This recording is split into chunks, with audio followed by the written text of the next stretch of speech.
Welcome back, everybody.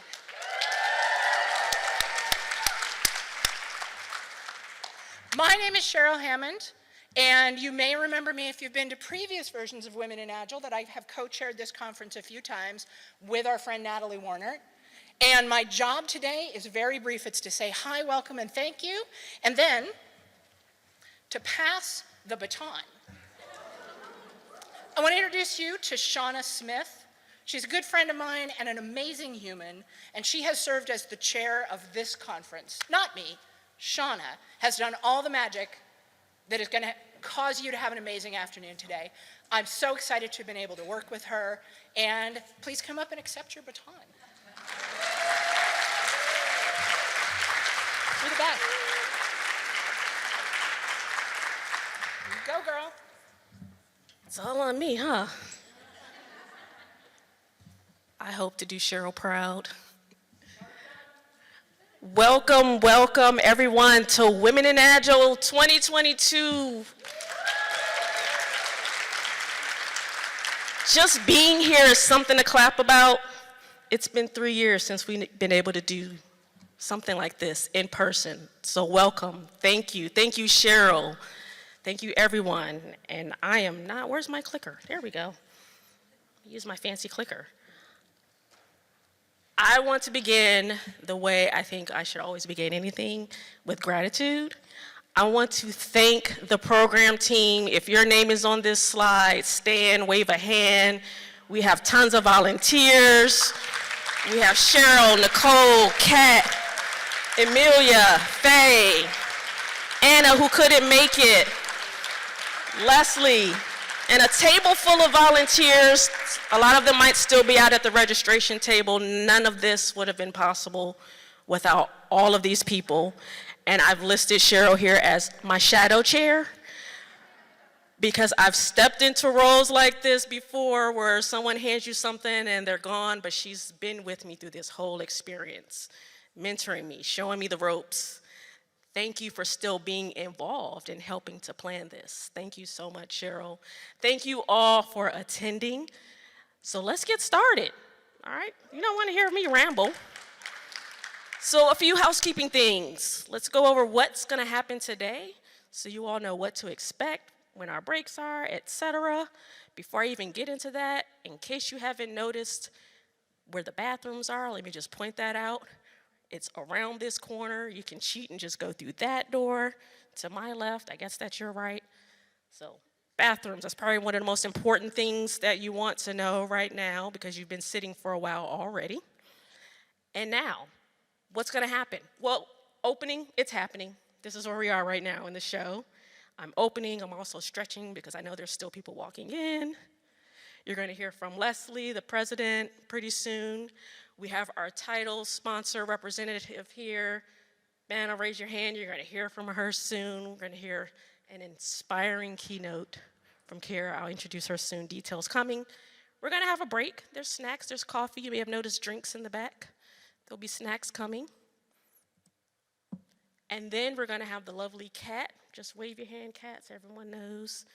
She's going to facilitate a nice activity to just get us all interacting, and because that's what we're here for. That's what, at least what I remember about loving about this conference, is no one's gonna just have you sit here and listen to people talk all the time. Like, we're gonna do stuff. And I'm sure there might be Post-its or something involved, I don't know, but you know how us Agilists, we love Post-its and Sharpies. And we're gonna close out. There's a wonderful happy hour reception planned in the presidential foyer. Everyone gets a drink ticket. I get to have my Oprah moment here. You get a drink ticket. You get a drink ticket. Everyone gets a drink ticket. They're forthcoming. So I'll get those for you. But we'll figure out how to get all the drink tickets distributed to everyone. It begins promptly at 5. So if for some reason we run early, because you know how we are with our time boxes, if we end early, feel free to just stay here and mingle. And promptly at 5, we're going to head on over to the presidential foyer, which I believe is just right out these doors. And they'll be ready for us to be happy for an hour. And that'll be it. Those of you who are staying for the Agile Alliance, there's going to be a nice transition between our ending and that beginning. There's a welcome reception, I believe, happening tonight, something like that. So all in the same space, so the transition is almost seamless between Women in Agile and the Agile Alliance. So without further ado, I'm going to bring up one more slide and then we're going to get to some programming here. Just a quick announcement / reminder, if you've been here to this conference before, you're probably aware of the fact that we are very serious about letting people know there's a code of conduct that we expect everyone to follow. In short, there's long stuff here to read. Feel free to read it. To keep it short, we all want to be respectful, keep it safe, keep it inclusive, right? Those are the highlights. And we're here for a short time. I think we can all manage to pull that off. But for some reason, if something comes up, that's why there's an email address on here. Again, there's me, there's the people who I asked to raise their hands, there's people on the program team you can always grab. If you need to, feel free to grab me. And we'll handle whatever comes up that needs to be handled. So now I'm going to pass the mic on to the Women in Agile president, and we're going to hear from Leslie Morse now. And I'll take the clicker. Yes. Good afternoon, everyone. It is so wonderful to see your faces. It's a little nerve-wracking.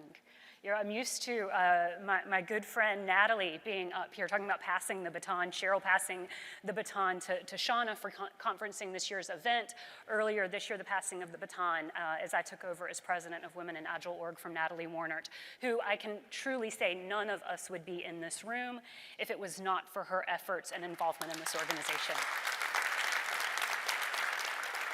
Sadly, as we are all reuniting with each other, we are not getting a chance to reunite with Natalie. She was not able to be here for this year's conference, so just send out a little wish to her and a spiritual hello of sorts. But I know she is rooting for us. I've talked with her a couple times today, and so she is super excited for all of us to get to be here today.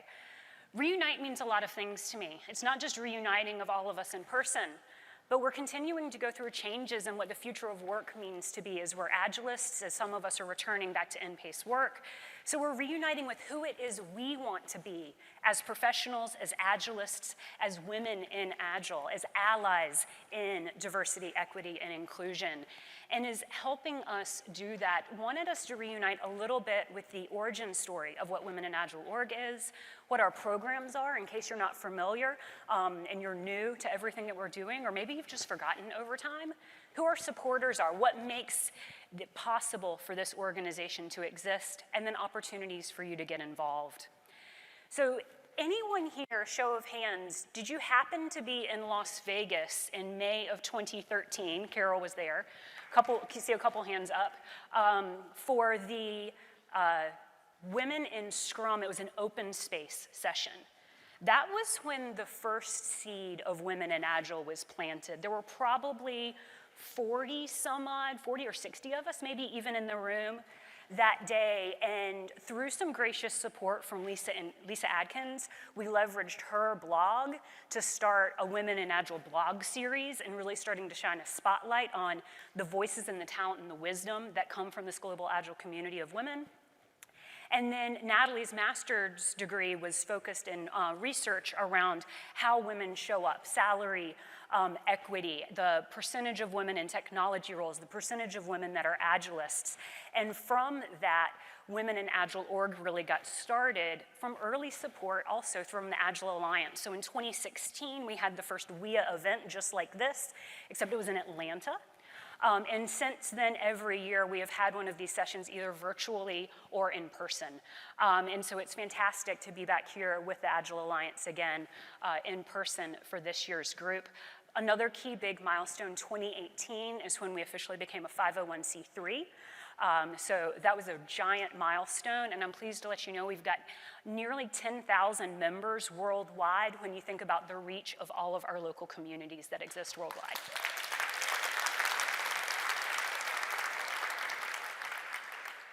Conference allyship is what makes this program possible. It was one of our flagship programs when Women in Agile Org was founded, right? The code of conduct that Shauna talked about just a few minutes ago, big piece of that, helping make sure other Agile conferences and other technology conferences around the world have a code of conduct that makes this a safe and inclusive and equitable place for all of us to participate and engage.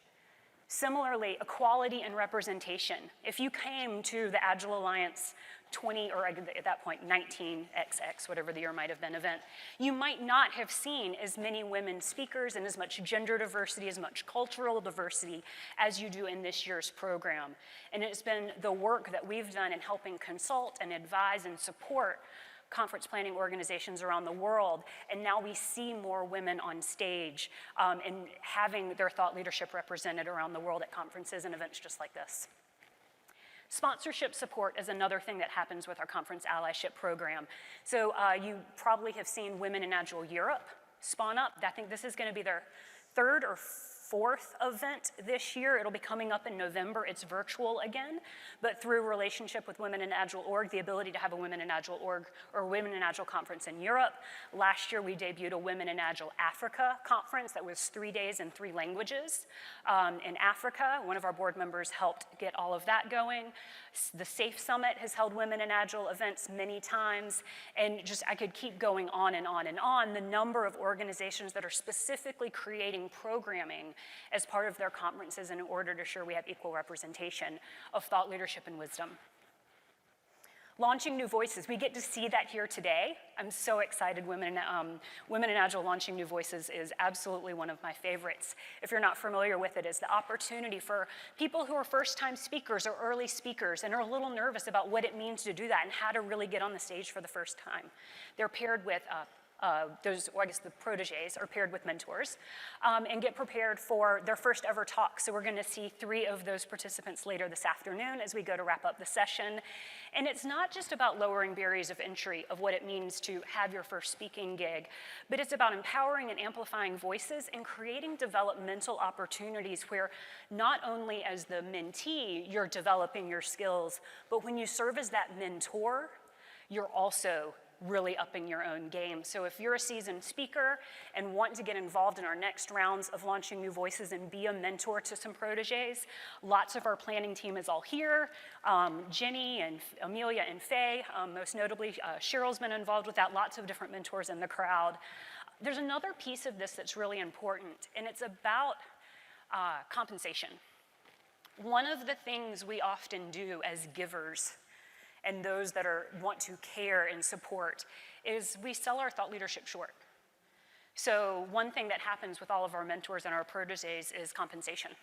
In fact, related to our podcast series, which we're getting ready to talk about coming in next year, we'll be introducing compensation to that, right? If you are offering your wisdom and your talent to an organization or an event that's charging registration, we would expect you to be compensated for that time and that expertise that you're having to offer. And that's part of how a little bit of launching new voices and conference allyship come together. So lots of important things that have been birthed out of those 2 programs. And like I mentioned, that reach of about 10,000 people, right? Seeding local communities, represented all over the world. I think the last count I saw was 62. Local Women in Agile communities. If you're a local community leader or involved in the leadership team for your local community and you're here today, want to raise your hand really quick? Excellent. Thank you for the work you do. The cool thing that happened because of COVID was it broke down the walls of local communities. So often our Women in Agile networks were the people in our backyard that we were meeting up with and seeing at other networking events in our local areas. But we all got to be part of the same local community when everything went virtual. And so the amount of cross-pollination we saw from group to group to group and groups coming in together to do co-meetings and the intermingling of those communities over the past couple years has been really lovely. Scholarship awards. Any scholarship recipients in the room? No? I was thinking, oh, excellent. We got at least one. Congratulations. This is a relatively new program. We're coming into the third year of it. Former board member Dima Dejani was the real champion of getting this out there, and it wouldn't have been possible without initial support from Dean and Becky Leffingwell, as well as the ultimate program support from Scaled Agile. We run 2 scholarship cycles a year. In fact, the next one opens July 25th. So if you are interested in receiving a scholarship, we have a scholarship fund and honor a number of awards each year for that. So that is one of our real programs that's about that developmental nature and how we're helping each other up their game. And alleviating some of the financial barriers that all of us have the financial privilege there. So really great stuff with that. And then the podcast. Initially coordinated from a lot of sweat equity and effort from Hannah Janan, who is no longer on the program team, but was working with Solutions IQ and then Accenture. She leads the Agile Amped podcast series, and as part of that, we did a sub-program of episodes featuring women in Agile, the keynotes from these sorts of events and other members.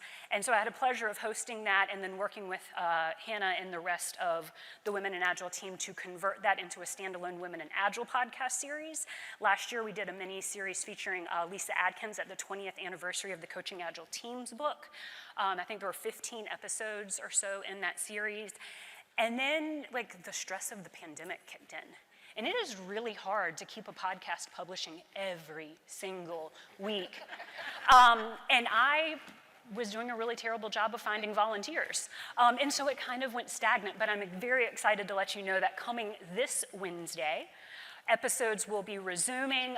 We've got an episode that we've recorded with Kira, who is our keynote speaker today. So you'll get to relive a lot of her wisdom from today, as well as get to meet a lot of other new fantastic guests. We've got 2 new hosts that are joining the program, Emily Lent and Renee Craven. And so lots of great stuff there. I'm excited for episodes to be coming back out. And thank you to Scrum.org for being the current sponsor of that program. And then our newest program, we have launched our program director for that. Allison Pollard is here. Our Alicia, I'm not sure where she is. She's in the back. From IC Agile, one of our key, and I think Carrie's here as well. IC Agile is making this program possible. And the key thing about mentorship with women in Agile, we've been hearing the desire for this for a number of years. And the unique thing is, women practitioners in organizations were telling us, I can only find career consultants that want to mentor me. I have no desire to go be a career consultant. So there was a little bit of a clash in terms of what it meant to really help advance your careers and elevate your game. And so we're taking a very specific take on mentorship with this program, where we have found women who are leaders in existing Agile enterprises, providing mentorship for people that are earlier in their career. So we're guaranteeing you get that pairing with someone who's on a career trajectory just like yours. Do we have a dozen other ways we can handle mentorship? Absolutely, but that's the unique thing here. The first cohort of mentors and mentees is just getting started. We're seeing how that goes as we launch this program, and then we'll scale it and extend it. So always keep in touch with what we're doing on LinkedIn for updates for that, or just simply womeninagile.org/mentorship. You can get all of those updates. Our supporters, right? Women in Agile org couldn't happen if it wasn't for our supporters. And this is an exceptionally exciting opportunity for us because we have our first ever title organizational sponsor. TD Bank, America's most convenient bank, is our new title sponsor for WIA.org. Thank you so much for their support. You'll get to hear from Banna in just a few minutes as she tells a little bit of the story about how Agile has evolved at TD Bank and some of the learnings that they've had that you may be able to pull forward in what you're doing as practitioners in your organizations. I see Agile with our mentorship program, Scrum.org, with the podcast, Scaled Agile with our scholarship program, and as I already said, the Dean and Becky Leffingwell, and then the Fawcett Foundation, other key supporters that we've had throughout the years. So if you or your organization want to get involved, come find me. I'm happy to talk to you about how you can get involved in helping bring the Women in Agile mission to life. And And it's not just our supporters and those financial contributions that help make things happen. This is a purely volunteer organization, so if you've got passion and interest, we are always in need of volunteers. If you want to donate, you can go straight to the Women in Agile website and do that yourself. If you are a US-based citizen, right, we are a 501c3, so that's tax deductible. And then, right, just getting engaged online, social media, through our website, helping amplify the content and the wisdom of everybody in our community is what we are hoping that you all can be part of, that you're here today and going forward. So with that, I'm going to introduce you to Bana Enveri. She is with TD Bank, as I said, originally studied software engineering in Iran, right? That is her home, and moved to Canada in 2004. For the past 11 years, she has been with TD Bank helping shape their Agile transformation and lead the penetration of Agile ways of thinking and working throughout that large organization and the many ups and downs that it have had, which we all, as many of us, have experienced things like that. She currently serves as an Associate Vice President of Agile at Scale for the customer engagement platform within the bank, and I'm honored to have her join us on stage today. She tells us a little bit about their story. Thank you so much. Thank you. Thank you. Thanks. Thank you so much, Leslie. Wow, I love the energy in the room. Thank you so much for Women in Agile for organizing this amazing event, and thank you so much for all volunteers. I know it's not easy task. And I'm so excited to be here in room with you guys because I'm a type of person that I get energy from being around other people. So happy to be here and be able to share our story at TD, how we overcome some of the barriers that some of you guys may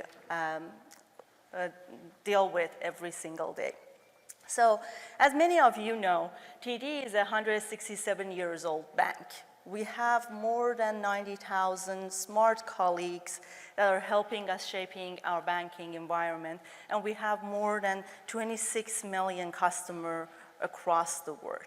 We are known for having innovative solution for banking, but recently we decided to drastically change our operating model. And maybe some of you ask why. The answer is so simple. Our vision is being a better bank. And we are so dedicated to achieve that vision. And in order to achieve that vision, we needed to be faster and more nimble and be more agile.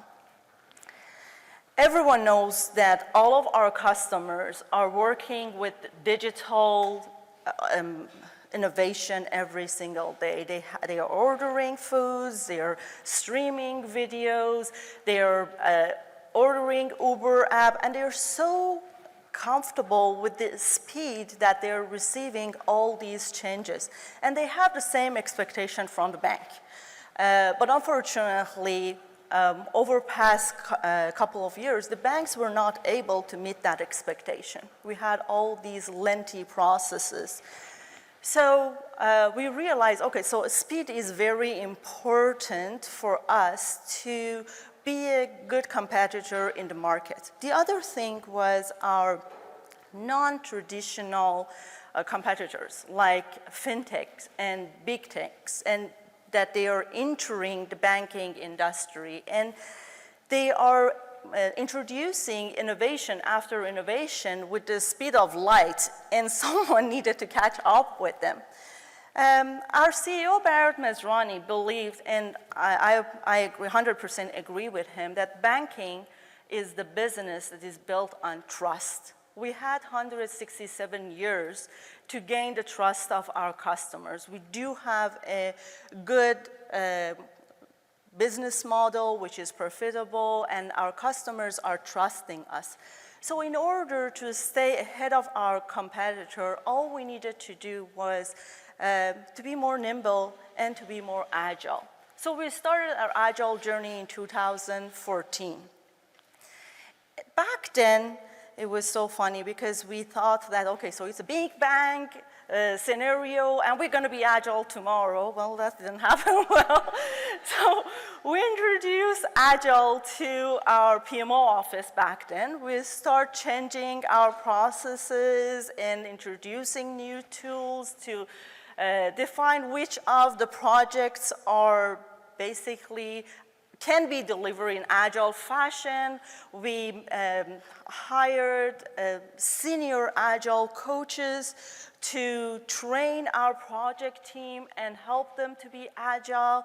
And guess what? After delivering some of these projects, especially some of the big programs, we realized that, well, we are not that fast. Something is wrong. And then that something was the business agility was missing. Well, our projects were all Agile, but every single thing around the project delivery were not Agile. They were very waterfall, lengthy business case approval, lengthy financial approvals, and then steering committees after steering committees and after steering committees. So we said, okay, you know what, it's enough. We need to change our business model as well. Let's change some of these processes around the project approval. We introduced something called smart funding. What that smart funding enabled the team to do was the team would define the scope of work that they were comfortable to deliver. They will go back and they will come ask for the money, go back, build it, and then come ask for more money, let's say for next 6 months and whatnot, and then they will go to approval and then go back, build it. So basically we start delivering in MVPs fashion. But as you guys can imagine, it got very cumbersome soon, and it got a very lengthy process itself. We saw that none of our measurements and none of our KPI result does not show the drastic improvement, although we change these processes. So in one of the retrospective, we realized the reason behind it is because even our team structure is not Agile. What we were doing, we would leverage the old-fashioned project team. We would bring the work to the team and then assemble a team. These guys would deliver something, and then right after, when they get comfortable with working with each other and they start performing, then we would deliver the project, disassemble them, move them to the next thing, and then they had to start from scratch. So what we've done, we basically started restructuring the team. We started introducing something called persistent teams, and then it will evolve to persistent pods. And in order to enable more, we tried to remove as much as possible around the governance and approvals and processes and admin type of work for these persistent teams. We dedicated fixed funding for these persistent teams for a full year, and then we basically assigned a fixed mandate to them. And then they started working together, and we kept monitoring the result, and we noticed that the velocity of this team are going up. And we noticed that the code quality that these persistent teams are delivering is not comparable with the code quality that our project teams are delivering. The level of happiness in the team is going up, and they started basically self-organizing themselves and then performing much better than the rest of the organization. So we took that as our success story. We built a very strong business case around it, and we bring it to our senior executive so we can put a little bit more focus and amplify the focus on Agile. We started, and basically that shaped our Agile transformation and made our Agile transformation the #1 priority for the enterprise. We started this program, which is called Next Evolution of Work, in 2021. This program is based on SAVE, and as I mentioned, everyone in the organization is supportive of this program. What does this program do? Basically, this program is introduce 4 different pieces of puzzle to the organization. We start introducing journeys, platform, practices, and enablers. Journeys are the people who are defining what needs to be delivered.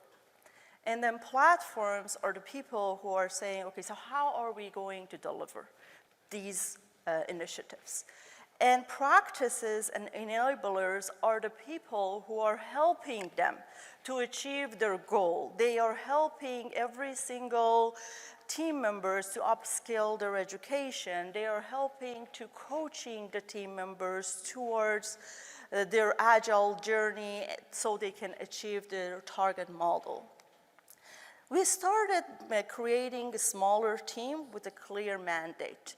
We started removing all these change approval processes, which were, in all honesty, very lengthy. People who were close to work had to bring and write down a nice PowerPoint, bring it to senior executive, and senior executive wouldn't have that many information around what they are doing on their day-to-day job, but then based on what they are telling the senior executive, they would provide a direction. So we changed our model. We said, okay, let's bring the decision-making to the people who are doing the work. These people are owning the solution, and they are delivering that solution for the customer. They know what's better and how better they can change and course correct and move forward rather than me telling them what to do.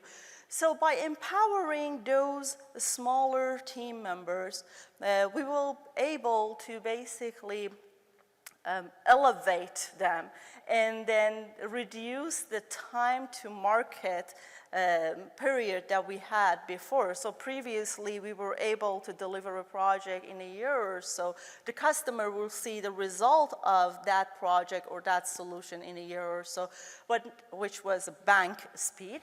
But now we are able to meet the market speed and then deliver faster to the market and then help our colleagues to do more meaningful work rather than focusing on approvals and administrative activities and whatnot. And basically this model helped both our colleagues have the better work-life balance and better life experience and help our customer to see faster and better result in the outcome. So far, we have 5,000 colleagues in this model. And learning from our past experience, we took a phased approach to roll this out to the organization. As many of you know, TD is not just one big bank. We have multiple line of businesses. As a first phase, what we start doing was establishing all these Agile foundation. We start creating all these enabler team, mobilization team, and transformation team.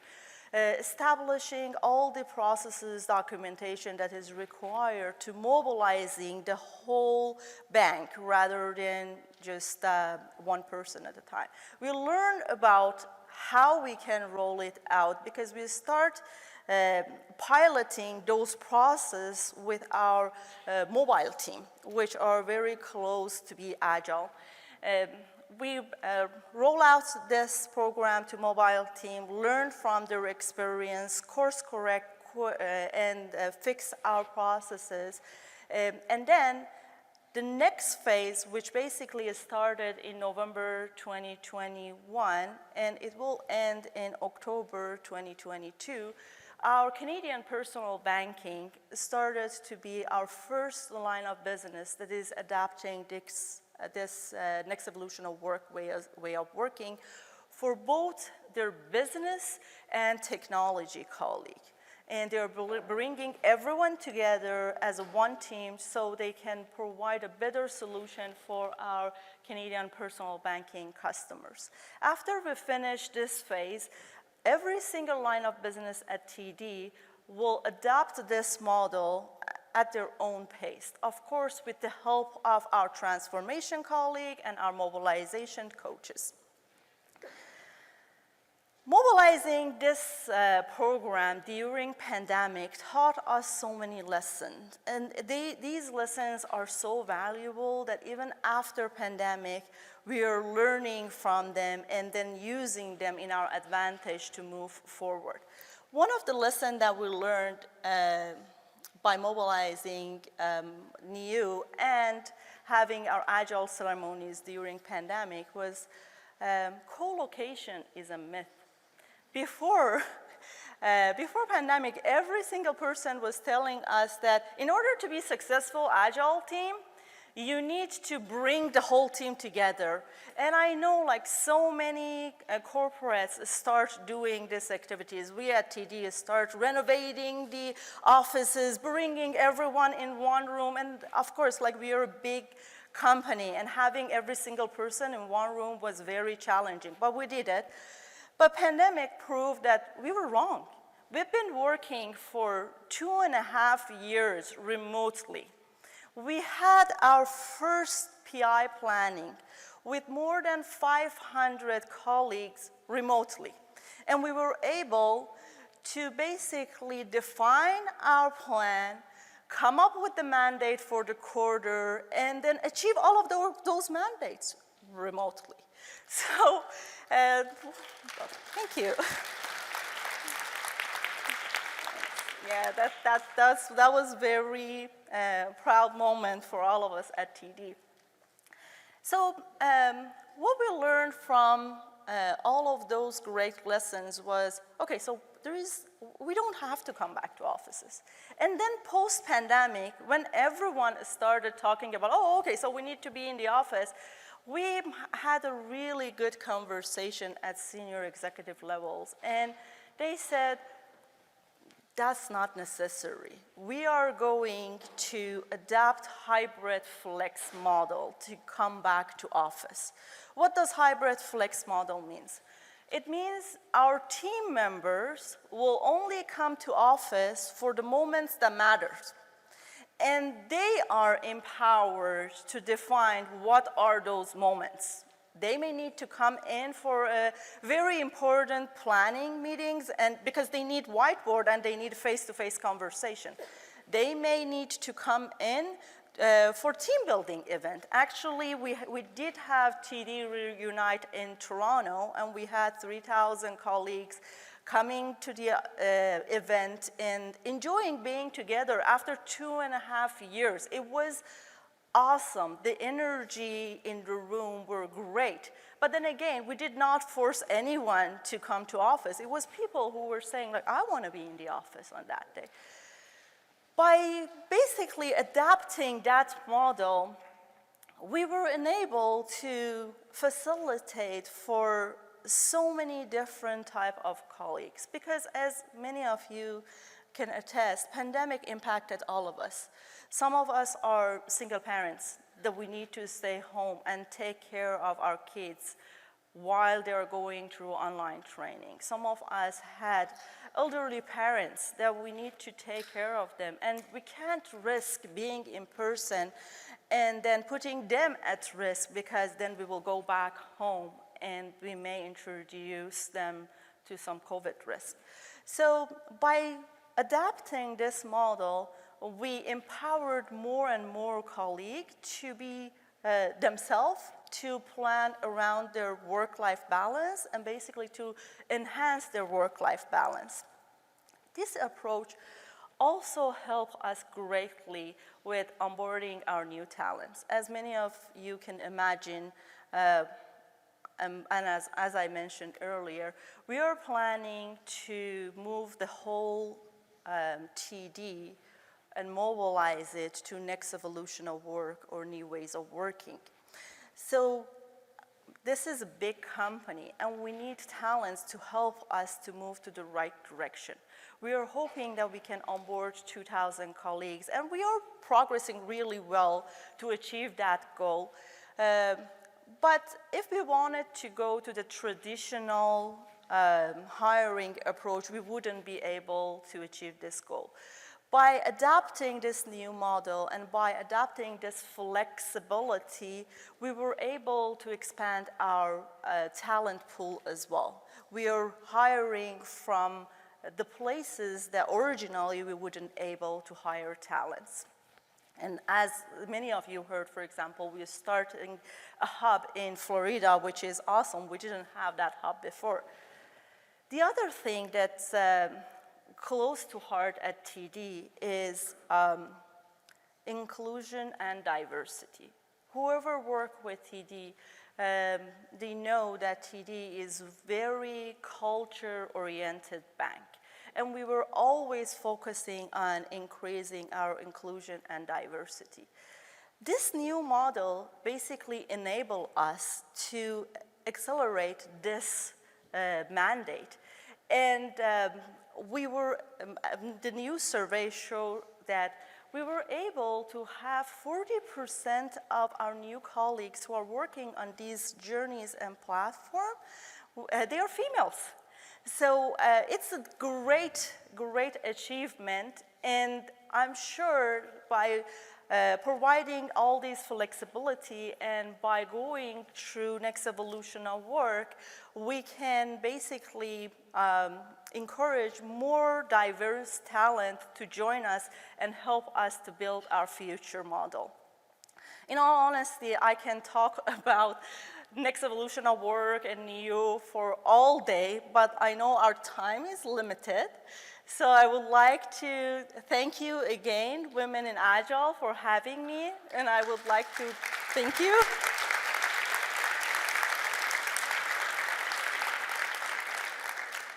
And thank you so much for everyone to listening to me. If you have any question, please feel free to reach out to me during the break, and enjoy the rest of your day.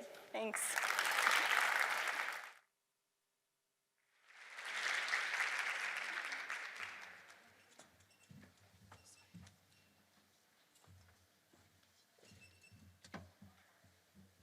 Thank you again, Vanna. Thank you. Another round of applause for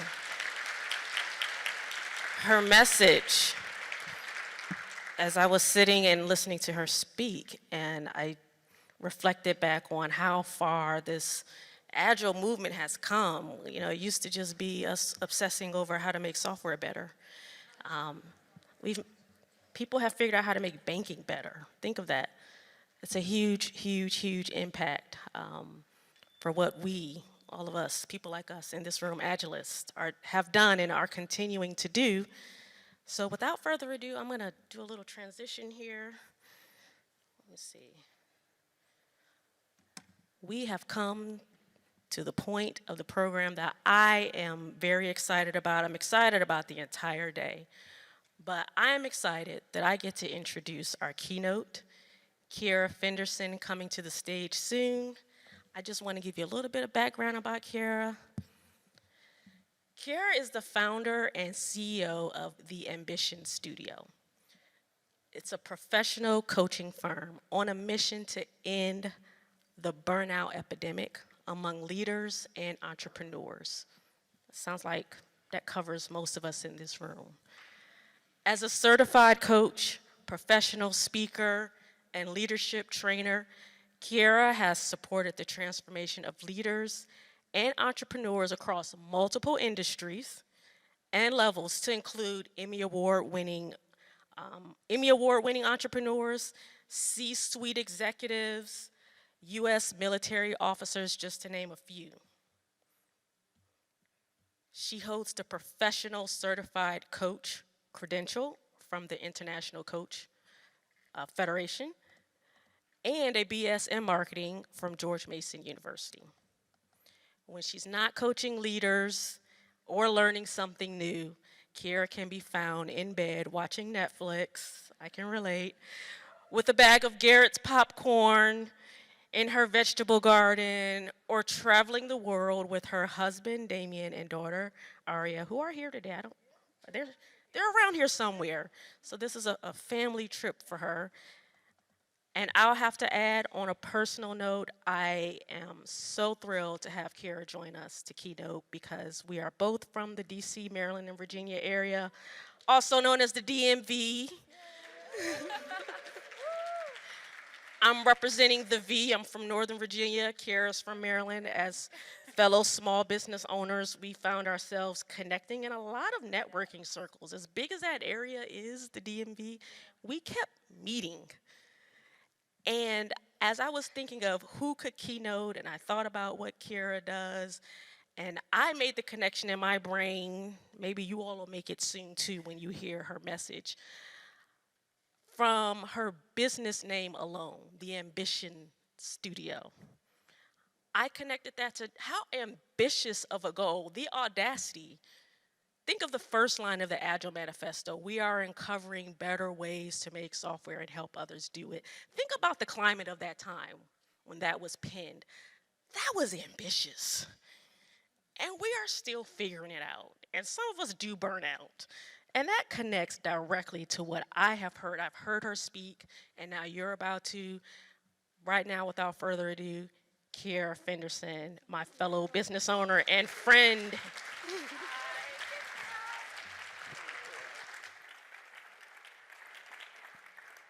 Wow, that was an amazing introduction. Mic on? Oh, thank you. Testing? Good. Hi, everyone. I'm so excited to be here because we have something in common. We all have ambition, right? And it either can be sparked or extinguished. The problem is, it's something most of us have just had since childhood, and way too many of us are letting it destroy us. When I was in middle school, 7th grade to be exact, I ran for class office. And when the results were in, Kiara had won. Kiara, not Kiara, not me, but the blonde-haired, blue-eyed girl.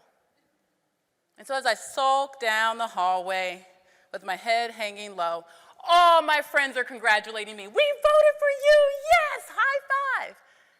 And I had to tell each and every one of them they voted for the wrong girl. You see, my name starts with a Q, and they voted for the girl's name who starts with a K.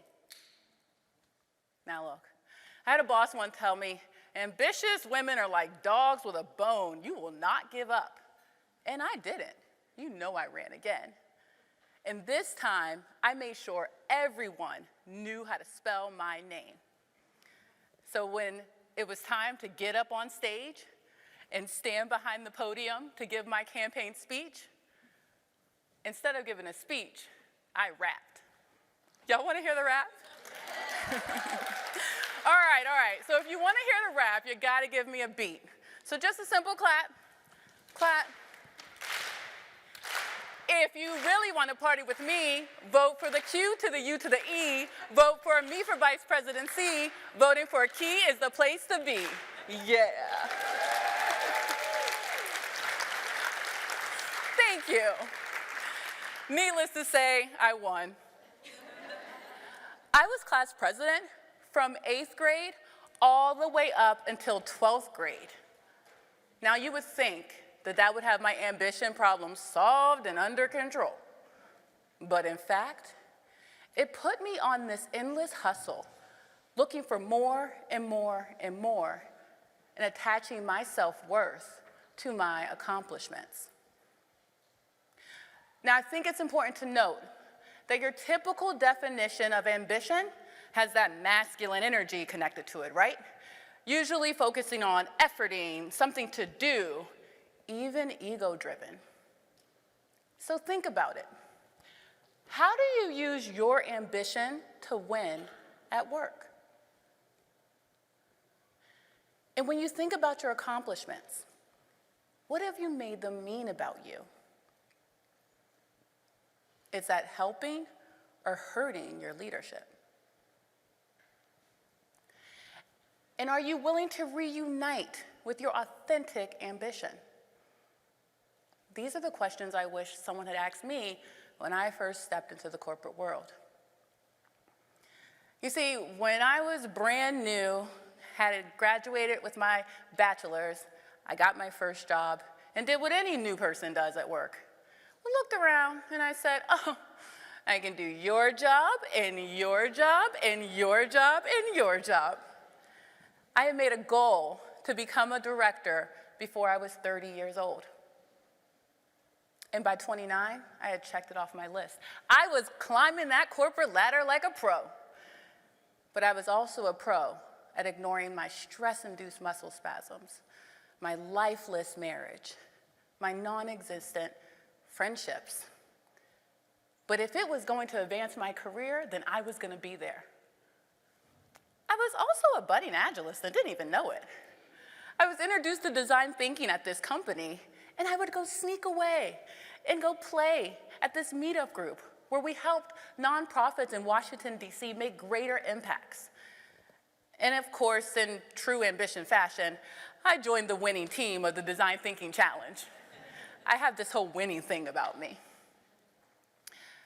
So again, if it was going to advance my career, I was going to be there. I told myself, Kiera, sometimes you have to sacrifice in order to succeed. Well, that was my very own mythology, and you all have your own set of beliefs that are actually myths. But this is the thing about blind ambition, you know? Blind ambition is the pursuit of excellence combined with the desire to receive public recognition in spite of one's own well-being. And my career was plagued with it. I was motivated by blind ambition. I had blind ambition. Supervisors recognized that they could give me a huge project with a huge stretch goal. I'll never forget when I hit that pinnacle of success. I had finally landed the marketing director position at a venture-backed startup in Washington, D.C. But when I stepped into the office, something was off. The leadership team was so disjointed. The team members were hardworking and lackadaisical at the same time. And within like a couple of days and weeks, everyone, even outside of my department, would come to me with their grievances. I knew something was off. But it had taken me a year to get this job. It was at the height of the recession. There was no way I was going to quit. I later realized it wasn't up to me. I'll never forget that November Wednesday morning. As I slowly walked with my vice president into the only private space in this open office environment, a walk-in closet. You knew that if you were walking into that closet, you either were recording a podcast or you were having a serious meeting. And my schedule did not have a podcast on it that day. And so as I walk in, there are two chairs sitting in a face-off, and the CEO is leaning up against the wall with his arms crossed. I knew for sure we were getting ready to have a mediation. You see, a week prior, the marketing team had just launched a campaign that we were really proud of, but our vice president wasn't. And instead of handling it like a leader, she sent us this scathing email at 7 o'clock at night, and then conveniently went off to a conference, and she was gone for a week. I was the middle manager, so I was getting it from both sides. The team was furious, and I had to keep them at bay. My plan was to have a conversation with her when she returned, but somehow I found myself in the walk-in closet. Kiera, please take a seat. I sat across from my vice president. The CEO begins to speak. And with hesitation and mumble in his voice, he says, Kiera, today is your last day. What?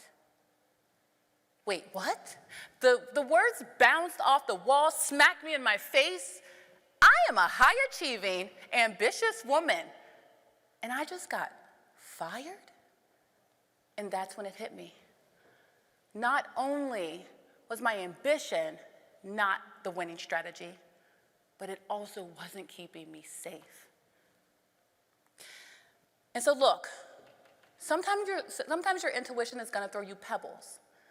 My pebble moments was when I walked in and felt like something was off, when I noticed that the leadership was disjointed, when team members were coming up to me only 2 and 3 months in, asking me to solve problems that weren't my problem. but I wasn't willing to listen. And so when you don't listen to the pebbles, she has to get a little louder, and she'll throw you a brick. My brick moment was getting fired. But look, without that brick moment, I wouldn't be who I am. I wouldn't have founded the Ambition Studio, where we're on a mission to end burnout. I wouldn't have my coaching credential. We wouldn't have been able to deliver more than 1,000 coaching hours to executives and entrepreneurs. I wouldn't have had the opportunity to sit on the board for the National Association of Women Business Owners. I wouldn't be on this mission. And so today, I want to implore you all to reunite with your authentic ambition. Your authentic ambition. So that we can really start changing how we're showing up. And for some of you naysayers, here's what I say to you if you think ambition and intuition don't go together. If it's good enough for Mama Oprah, then it's good enough for us. She says, my business skills have come from being guided by my inner self, my intuition, and she's worth $2.5 billion. So for any of you who are like, am I gonna sit here listening to this woo-woo thing for a whole hour? Just bear with me, because I promise you, I'll make this practical. So imagine if there were straightforward methods to reunite with that optimum blend of ambition and intuition, so you can get off of that burnout cycle. That's what we're gonna do today. So ask yourself right now, if this was possible, would you take on the challenge? And if you're in agreement, then get ready, because we're gonna do some activities, and we're gonna have you thinking, and I wanna make sure you're fully engaged. Yes? Okay, love it, love it. Okay, we got energy in the room. So the first thing that we need to talk about is that pesky analysis paralysis voice, or overthinking. How many of you can relate to like the analysis paralysis voice? Right? It gets in the way all the time. The analysis paralysis voice is that anxious voice that talks really, really fast all the time, constantly going really, really loud in your head, keeping you up at night in the shower all the time, right? And it's usually aligned to what you're afraid of. And so when you know what you're afraid of, you can start to identify, am I overthinking, or is this an analysis paralysis voice? So when we work with clients, we usually say, are you trying to prevent something that you're afraid of? Now on the other side is your intuition. And she's calm and quiet. Intuition is not gonna be arguing for analysis paralysis attention. It's gonna wait in the background, wait for you to calm down to actually hear it. And that's the thing. Oftentimes we don't slow down enough to be actually able to hear your intuitive voice. Your intuition is also aligned to what you value. And so when you know your values, you're then able to ask yourself, am I being pulled to something? Am I being called forth? And so I typically ask clients, when they have a tough decision to make, am I being called to something that is in alignment with my values? So it's very, very important that you understand what your values are. Now look, easier said than done, right? So we put together a handy little intuitive decision flow chart. You'll see them on your table. You don't even have to look through it now. You'll be able to get all of this information at the end of the session. But it just helps you walk through, am I in analysis paralysis or am I intuitive voice? Are we clear on analysis paralysis versus intuition? Are we clear that analysis paralysis is loud and annoying and your intuition is quiet? So if that's the case, you need to find moments, even if it's 2 minutes, to quiet yourself down and tap in and feel what you're being told. Okay, so we have that handled.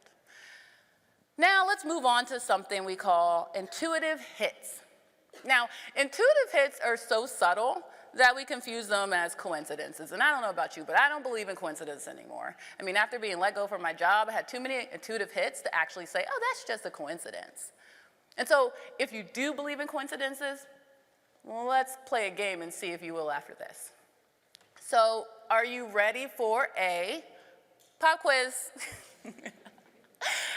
We're getting ready to do a quiz that's gonna help you identify your intuitive hit, meaning how your intuition shows up for you. So if you wanna take out a piece of paper, your phone, a laptop, anything to write down, numbers 1 through 9. We're going to do a very easy, can't get it wrong quiz. I'll give you a couple of seconds to get it together, and then we're going to go. Now, this is going to go really fast. And we're going to go really fast because I need your intuition to show up. We don't have time for analysis paralysis and overthinking. All you're going to answer is yes or no. And if you're in the maybe, then you're going to pick yes or no. You can't get it wrong. All right, are we ready? Yes, yes, yes? Awesome, love it. Question number 1. When you walk into a room, do you feel drawn to certain people? Yes or no? When you walk into a room, do you feel drawn to certain people? Yes or no? Love it, thank you. Do you consider yourself to be a good judge of character? Yes or no? All right, I'm going to pick up the pace a little bit more just so we can fly through. Number 3, do you frequently make decisions based off of feelings rather than logic? Now that's tough for this room, right? Yes or no? Question 4, can you often predict how a situation will turn out and notice yourself having more "I told you so" moments than most, whether it's to yourself or to someone else? Yes or no? Question 5, do you know the phone is about to ring just before it does? Yes or no? Question 6, do you have those moments when someone crosses your mind and then a message appears from them? This happens with my mother and I all the time. Yes or no? Question 7, are you often in the right time at the right place at the right time? Are you often in the right place at the right time? Yes or no? Question 8, do you often see repeated numbers or signs that align with the answer you've been seeking? So let me give you an example. You're driving down the street, you're trying to decide if you need to do this thing you've been considering, and you're stopped at a red light, and this big 18-wheeler drives by, and it's Nike, and it says, "Just do it." That's your sign. Do you often hear things on the radio maybe, or receive signals and signs in places that are pretty coincidental? Yes or no? And then last question, number 9, do you seem to get lucky throughout the day, like finding money on the floor or finding a parking space with money still on the meter? My Nana's famous for finding $20 bills on the floor. I don't know, I still get pennies. So yes or no? All right, we ready to score and see how your intuitive hits show up? Yes or no? All right, so here's what I need you to do. I need you to divide your paper into 3 sections. So draw a line between questions 3 and 4 and questions 6 and 7. So now you have 3 sections. The section that has the most amount of yeses correlate to how your intuition shows up. If you have multiple yeses or yeses in all of the categories, that means you have a very balanced and strong intuition. If you don't have very many yeses, then we will talk about how you can strengthen it a little bit later. So let's walk through the results. For those of you who got questions 1, 2, and 3 with majority yeses, that means that your intuition shows up kinesthetically, right? In your body. You get those butterflies in your stomach, you get the chills a little bit, you maybe even get warm. So if that's you, I want you to really think about and write down right now, what does it look like or what does it feel like when my intuition shows up? It's important to know these signals because when it happens, you need to calm down and listen. For those of you who had most of your yeses in 4, 5, and 6, that's cognitive. Those are those light bulb moments, those ahas, those things in the shower or when you're driving. A lot of intuitive hits that are cognitive happen when you're in the subconscious brain. So you're driving, the muscle memory, you're in the shower, things where you're not really thinking. So if you know you have some big decisions coming up or you're trying to figure out how to do a certain project, you probably should find ways where you can have that subconscious brain, maybe even during running, so that the cognitive piece can show up for you.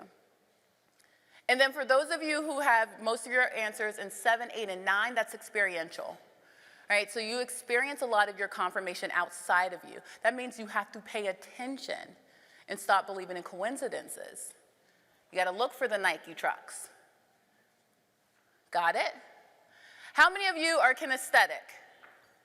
Oh, nice. Wow. Okay. What about cognitive?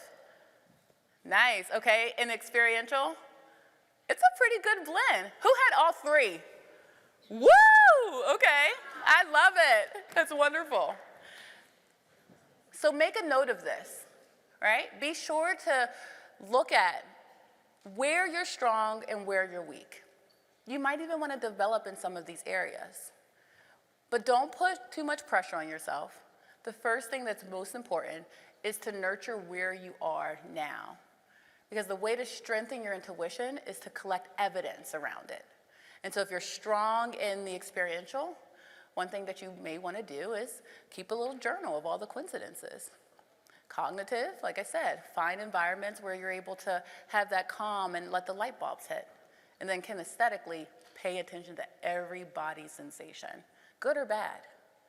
Now, the one thing about kinesthetic is sometimes our bodies do the warning signals more than they do the call forth. So you'll really have to pay attention to the butterflies in your stomach could be a warning, and you could be so used to using your intuition from a warning perspective that you're not actually familiar with when it's trying to pull you to something or direct you. Got it? All right. So we've talked about analysis paralysis versus intuition. We've talked about your intuitive hits. Now we need to move into, and this is what I already basically said, what intuitive hits have you received lately? So think about that too. Now, how many of you love peanut butter and jelly sandwiches? Random, right? Okay. Yeah, oh, well, you really love peanut butter and jelly sandwiches. Yes, okay, right? And for those of you who didn't raise your hand, I hate peanut butter and jelly sandwiches. So those of you who love peanut butter and jelly sandwiches might love them because your mom made peanut butter and jelly sandwiches for you every single day, right? For lunch, you love them, they were the best. And then for those of you who don't like peanut butter and jelly sandwiches, it's probably because your mom made them for you every single day and you can't stand them for lunch, right? I'm over it.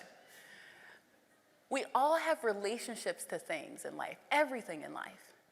And they're different depending on our experiences. And so I'm asserting that you have a relationship to your intuition in the same respect. And so what we're going to do now is start to break down what your relationship is to your intuition. Because you can know the difference between analysis paralysis and intuition. You can even know how your intuition shows up. But if your relationship to it is funky, I don't know what to tell you. Well, I do. So consider that your relationship to your intuition is on a spectrum. This is very important to understand. And I think because you all are Agilists, you'll understand this, but sometimes some audiences are put it in the box, I want to get it perfect. This is a spectrum based off of scenario, personal life versus professional lives, but we're going to go through 5 different types of intuitive relationships. And I want you to think about where you're on this spectrum, especially personally versus professionally, okay? Okay. So the first relationship is life partner. You trust your intuition 100%. When I spoke at a conference and did this session one time before, a woman said, "Oh, this is me." And she told a story about how she was on a road trip and something in her body just kept saying, pull over, pull over. And she's like, I'm making good time, I'm not pulling over. And it just kept annoying her, pull over. And so she did. And she pulled over to the side of the road, and not minutes later, an 18-wheeler came speeding by and crashed into the guardrail and would have taken her out. She said, that was the moment that I said, I will never not listen to my intuition ever again. It literally saved her life.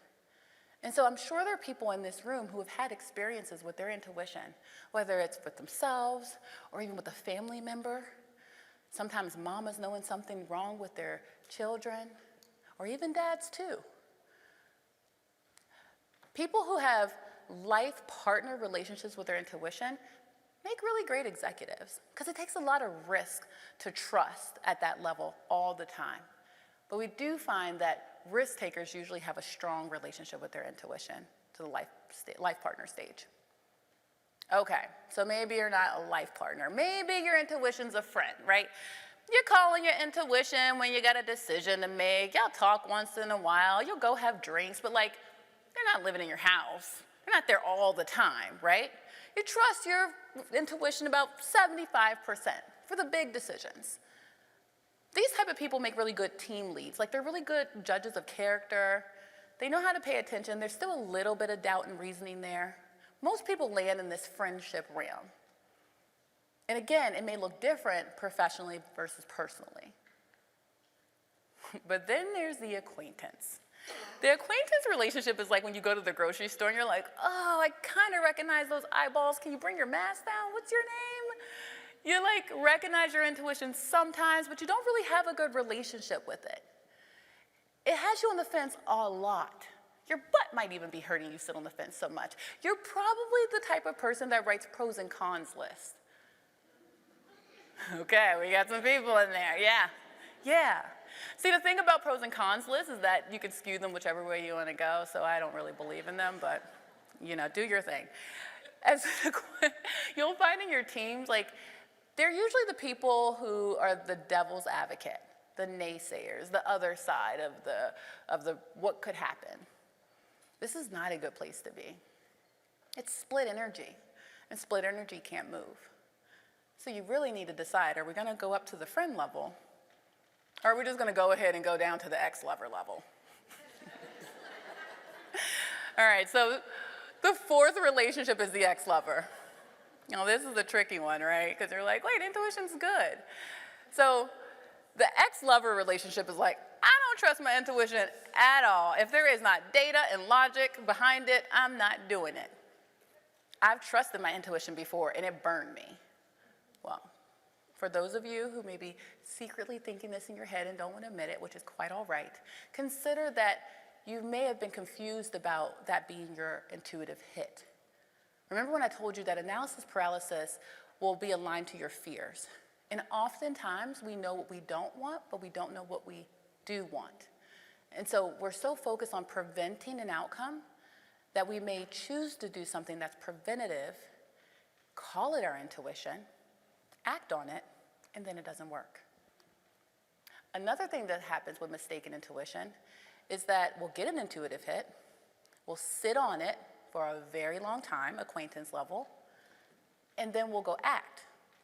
But by the time we act, whether it's a week or 2 weeks, a month, sometimes a year, everything that was aligned to make the outcome successful is no longer aligned. So I highly recommend that if you get an intuitive hit, you need to move within 48 to 72 hours. Because consider that that intuitive hit is not only coming to you, it's coming to every single other circumstance that's going to align for that to turn out exactly the way that you want. But you have to move, because it's not going to wait on you. So if you do have a relationship that's an ex-lover, heal it. Look at that circumstance and say, I'm willing to give it another shot. Whatever your healing may look like, we could talk about it afterwards. But just consider that that was just a mistaken incident. Okay, so we talk about life partner, friend, acquaintance, ex-lover. What's left? Maybe you never even met her. Like, intuition, what? I actually had someone I was talking to, and she said, I have no idea what you're talking about. Like, there was not a spiritual, intangible sentence spoken in my household when I grew up. Like, I can't even understand what you're even saying. And I said, okay, when do you feel at peace the most? Like, what environment and what scenario do you feel like you are at peace? And she said, oh, when I'm in nature. I said, cool, your intuition is nature. You start where you are, right? And if she receives her intuition experientially, then get your butt out in nature and just see what happens. If you've never met your intuition, it's actually a fabulous place to start, because you can build it and grow it however you want. You can decide what kind of relationship you want to have and work your way up the spectrum. So as you look at this spectrum, I'm going to keep calling it a spectrum because it flows, think about it, maybe even write it down. Where are you in relationship to your intuition professionally? Now, in some professions, and I don't think it's you all, there's not a lot of space for intuitive actions and intuitive leadership. A lot of companies are only operating from data and having to prove things, and it's a really tough place to be. It's actually what leads to a lot of burnout because you're forced to do things that you don't actually feel aligned to do. And so if you find that you're in that environment, I want to implore you to first lead with your intuition. You get that intuitive hit, it says pick green, and then go find the data to support it. Oftentimes, though, we get the intuitive hit, freaks us out, we pivot, we go collect all this data, and it kind of counteracts the intuition piece. So I just want you to start practice validating your intuitive hits first. And then personally, where are you on the spectrum? We find that a lot of people have a little bit more leeway to play with intuition personally because there isn't as much at risk. And so usually people have a stronger relationship to their intuition personally. I have had some people say ex-lover personally because they're just not good judges of character when it comes to relationships, and that's a whole nother thing. So it's really important to look at what your relationship is to your intuition. So what have we covered today? We've covered the difference between analysis paralysis and your intuition, right? Then we determined how your intuition shows up. It's a very powerful tool. Please, please, please pay attention to your results. And then last week, we talked about how to discover your relationship to your intuition.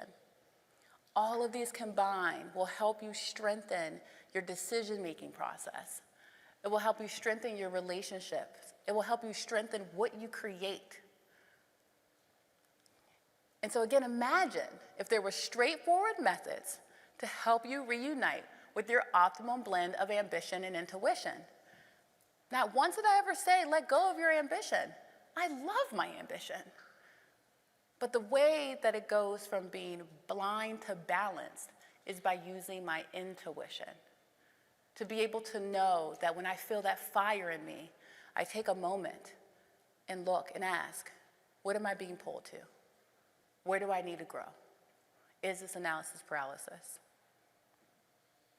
So again, as any good coach, I'm going to challenge you. You have straightforward methods. So you going to take on the challenge? All right. Thank you. And I know some of you are like, look here. I'm up against some real challenges when I go back to work next Monday, okay? Like, what if there's some life decisions that I need to make that cannot tolerate this level of risk? Or what if I'm all into this intuitive stuff, but my team is not on board? Yes. I'm in your head. Or what if my senior leadership doesn't see the value in investing in professional development to even consider this type of like leadership development, right? It looks like I'm in a lot of people's heads. Well, I don't want you to walk away from here without being able to have some solutions. So first, it's important that you gather new insights. So the postcards that were passed out, they have a QR code on them so you can get the full intuitive decision flow chart. The one on the back is just a mini version. We want to give you the full thing. It also gives you access to one of our tools called My Very Own Mythology. You remember what my mythology was? Sometimes you have to sacrifice in order to succeed. If I would have held on to that, I would have never experienced balanced ambition. So it's very important for you to gather new insights about who you are and how your ambition shows up. You'll also get these slides too, so for everyone who has taken pictures, you can definitely bring it back and play with that quiz again. But for my lady in the back, look, we couldn't bring everybody, you maybe weren't able to bring all your team members here, but oftentimes people will bring me back out to their companies to do this same encore presentation. It's so much easier to bring me to you than to bring everyone here. So if you feel like you need to get your team on board, we can talk about doing the same exact thing so that they're introduced to the concept. But some of you have decisions that you need to make like now, like within the next 30 to 60 to 90 days. And I want to be able to share more with you about some key things to consider to make sure you're making it from an intuitive place. And if that's the case, find me after this talk or during happy hour or something, and we can just chat. But it's very important that you have new insights, you take a new action to get a new result. As a coach, I implore you to do that because it's so easy to walk away from this conference, have a good feeling, oh, that was fun, and not take action. And I hope today I was able to give you a ton of new ways to strengthen your intuition. Because listen, strengthening your intuition is messy. I'm not gonna lie. But please know if you make a mess, you can always clean it up. Thank you so much for being with me today. This was wonderful. I so appreciate it.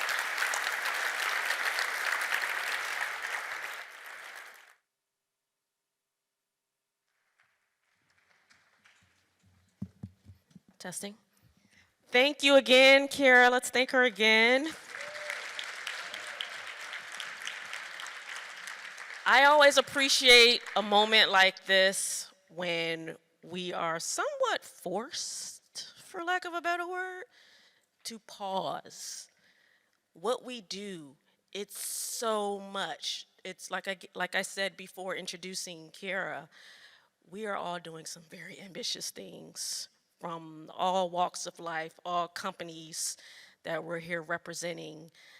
And this moment is a great time to just really pause, reflect, and be reminded of something so simple like getting in touch with your intuition.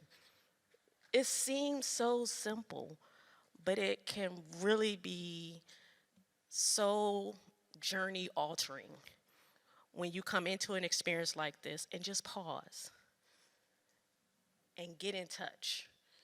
And simple techniques can sometimes go the furthest in life.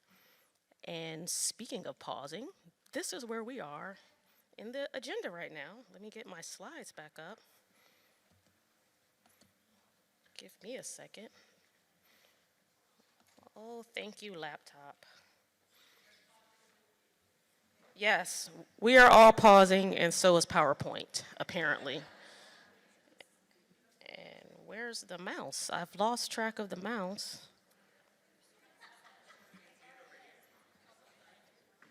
Oh, see, you all see things that I don't.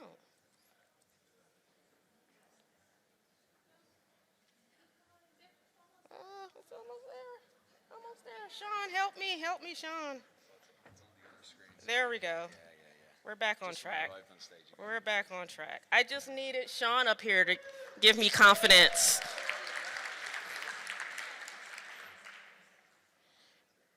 All right, so let me figure out where I am in my slide deck. And I'm back on track. All of that just to show you my slide to say that we're about to pause. So we're about to take a 10-minute break. There should be coffee, light refreshments, mingle, come back, and after that we're gonna have a nice activity at our tables facilitated by Kat. All right, see you all in 10 minutes.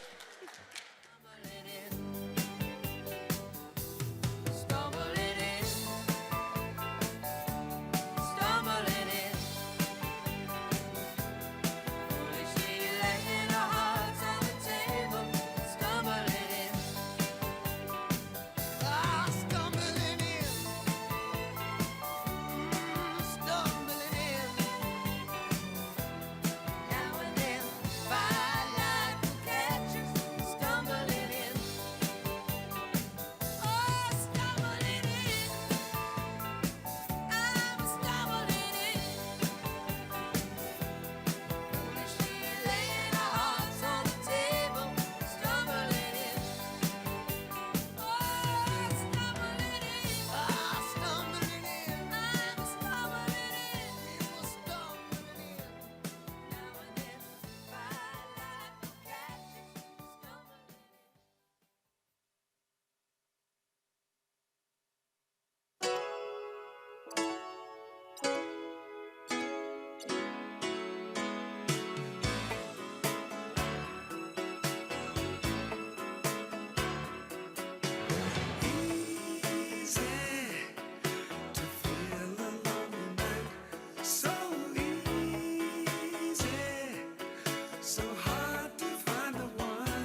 it's not far down to paradise.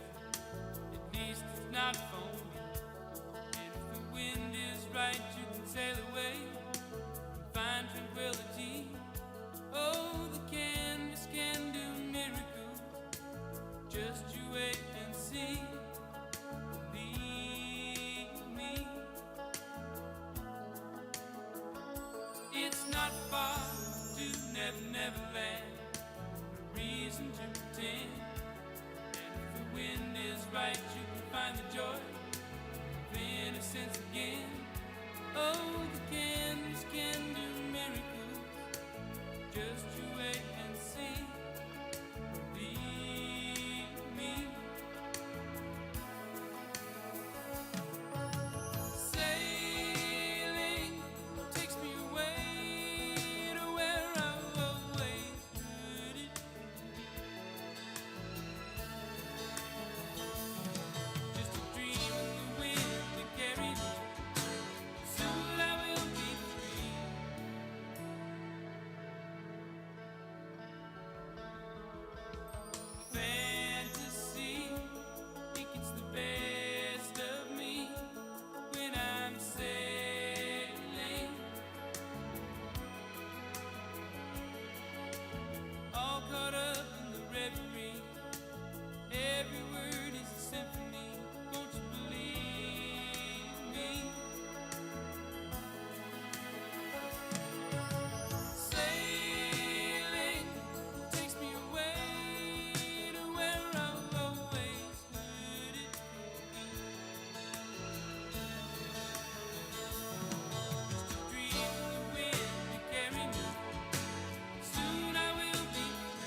All right, we're at time.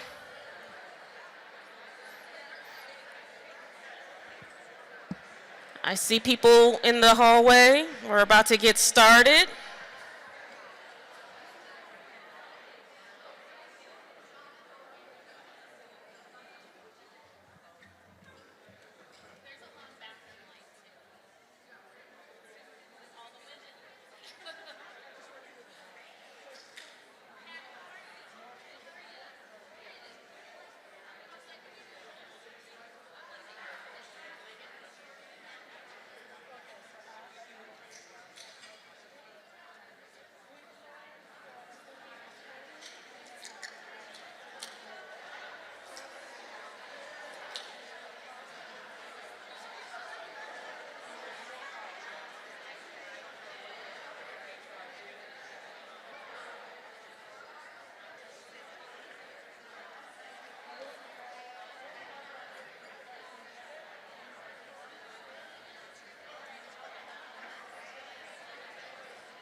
While the picture is changing, now you're part of a crowd. All right, I'm back.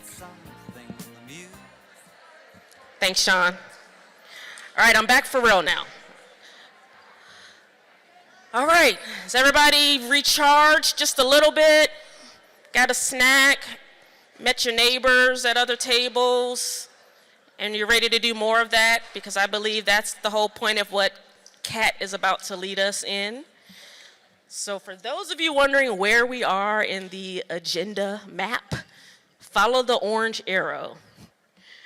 We're about to start a networking activity that's going to take a good chunk of time because we really want to give, due diligence and due time to something like this.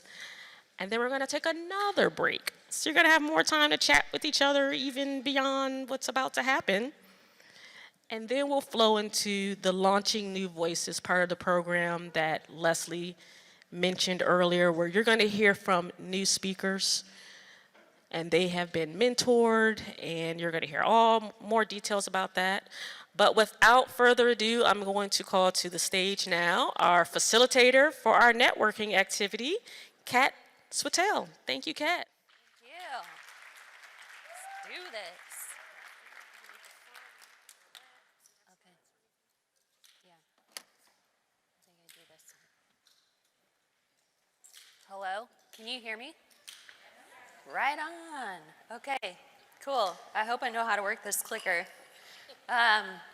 Yes. Hello. Welcome to our networking activity with the least welcoming title of all time. Techniques for resisting epistemic injustice. Had to just get as many syllables as humanly possible. So that's what we got going on. I'm Kat Switell. If you can't see me very well, I'm a white lady. I have brown hair that's cut in like a 80s haircut, I guess. I'm wearing a purple-ish shirt. Yeah, that's me. I'm the Director of Engineering at Nubank. It's a Latin American bank. There's no reason any of you should have ever heard of it. And I'm going to be your facilitator for networking today. Yay! Cool. All right, so one thing that I just want to get out of the way at the very beginning, if you want to move around during this exercise, I'm not going to be like, okay, everybody, rotate one chair or whatever. But you should feel free to do that. It'll give you a chance to practice some of the things. We're not going to generate a bunch of new material here, people. We're just going to practice some key things over and over again. Okay. We, right now, are not going to do intros. This feels like the intro spot, right? Where it's like, oh, let's all meet our table. That's not happening. So I just want to let you know that. First, we're going to define the word epistemology because it was in the title, so it feels like you should know. If you don't know, it sounds cool, but it's not actually that cool. It's just like thinking about what it means to think things. So that's the word epistemology. Now you know it. Drop it in a conversation all the time, especially you, Dan. Okay. And then what is epistemic injustice? So this is when someone is wronged in their capacity as a knower of things. Yeah, very scary, right? Click. Okay, the most common example that we have of this that's like everywhere in popular culture right now is gaslighting. We love to throw around this term. That's the most well-known example of epistemic injustice. It comes from this play that got turned into a movie and is extremely messed up. So if you haven't seen it or read it or whatever, I highly recommend. It's extremely messed up. But it's basically when you try to convince someone that they're crazy, right? So, you know, some spoiler alerts here or whatever, but the plot of the play is that there's this wife and a husband, and he every day goes, okay, honey, I'm going off to work. And she's like, okay, have a nice day. And they live in this old house, and there's gas lighting, and he leaves for work. And she starts hearing noises in the attic, and all the lighting goes down in the house. Well, with gas lighting, it's like, here's the gas, and it's split between all the lights, right? So he's turning on lights in the attic, and he's like, there's nothing going on in the attic. You're crazy. So that's the plot of the play. But that's where the term gaslighting comes from. Now it's like taken on a whole life of its own, but the most common example of epistemic injustice. It comes in two flavors. The first one, testimonial injustice. This is when someone is wronged in their capacity as a giver of knowledge. And this basically just means that there are winners and losers in the credibility economy, right? Yes, in this room, many, many, many of us know this, right? You walk in and you're the only woman in that room, right? Are you taking notes, or why are you here? That happens, right? This is when something about your identity causes people to discount you as a person who can know things, okay? The bad thing is you can do this to yourself. I do it to myself all the time. I'll walk into some room, there's fancy people. I graduated from Arizona State University, so that's the first strike against myself, right? #1 party school in the nation, pretty consistently. I don't have a computer science degree, and I work in engineering. Wah, wah, right? I do these things to myself. We can all do that to ourselves. We could say, like, there's something about me that should make me not as good at this job or whatever. So don't do that to yourself. There you go. The next one, hermeneutical. Again, just trying to get those syllables in there. Gotta make it happen. This is when someone is wronged in their capacity as a subject of social understanding. So basically, we don't have even the tools to understand your story. And we sometimes don't have the tools to understand our own story. So I think the best example of other people not having the tools to understand one person's story, for me, that's Sojourner Truth, Ain't I a Woman, right? There's the story of what it means to be a woman, and then Sojourner Truth comes and says, this is my actual lived experience as a woman. Can you stand there and say that I'm not a woman because my experience doesn't match this dominant narrative that we have of what it means to be a woman? And then the other example that is where you might not have the tools, it's a common example, you might not have the tools to understand your own experience, is postpartum depression. This is the example that's given a lot, right? There's a story about what does it mean to be a parent. You immediately love this baby and everything's, you know, rainbows and big fluffy clouds and all of this stuff, right? And if you don't feel that way when you have a baby, you might think, I'm a bad parent. Instead of knowing, it might take a doctor or a trusted friend to say, hey, there's this actual thing that happens to some people after they have a baby. It's this. Do you have that going on? And then you can relate to your own experience. I'm not a bad parent. There's this thing that we know about that is happening to me right now. So that's hermeneutical injustice. And then there are people who are hermeneutically marginalized. That means that they don't play a role in generating those stories. So in the beginning of my session, I said, I'm Kat, and I described what I look like a little bit, right? And that is a way that I like to use to show you that there are many narratives for how to experience an event, right? And the dominant narrative is that we will be visually taking in all of the information on the slides. I'm gonna like, oh, there's a funny meme up here. What about the people that are not visually taking in that information, right? So there are lots of ways to experience an event, a conference like this, but there are not always all of those stories being present at the table when we plan something or when we introduce ourselves or whatever the case may be. So lesson one, we're gonna try to make space for lots of stories, lots of different experience here. Okay, now we're going to start talking to each other instead of me talking at you. For the purposes of this session, the networking session, we're going to practice the Chatham House Rule. Is anyone familiar with the Chatham House Rule? Some people, not a lot of people. It basically says everyone thinks it's the Vegas thing. What happens in Vegas stays in Vegas. It's not actually what it is, but it's that you can share the stories, unless someone tells you otherwise, you can share the stories that we share in this room, but with no identifying information. So you can't be like, Jenny at the table right in front of the speaker podium, she had this just really unbelievable story. Let me give you all the hot and juicy details, okay? None of that. Right on. So our first exercise, yay, we're gonna do something. All right, for this, you will not need sticky notes. I know you're all very disappointed. You will just need some fingers, hopefully. If you feel compelled to write it down, that's fine. But we are just going to show the other folks at our table and nearby tables, if you feel like it, I don't know, how talkative you're feeling today. So one is, I will leave this event having had the worst time of my life, and I will not say anything. I will just sit here in silence the entire time. You would be hard pressed to compel me to speak. 5 is, if you stop and pause for a breath, I will immediately fill that instant of silence with my own voice, okay? So get ready, everyone have your number in your head. Okay, all right, so you can just go like 1, this finger, number 1, okay?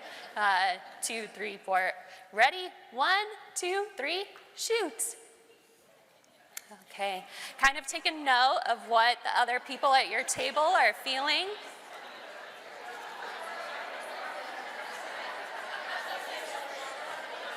Right?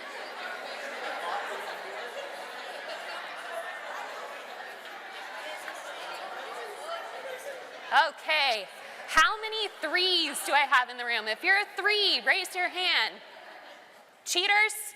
No 3s. Pick a side, people, pick a side. Okay? Yes, If you're a 3, for the purpose of today, you need to pick whether you are a 2 or a 4. So please do that right now. Okay. Good job, good job.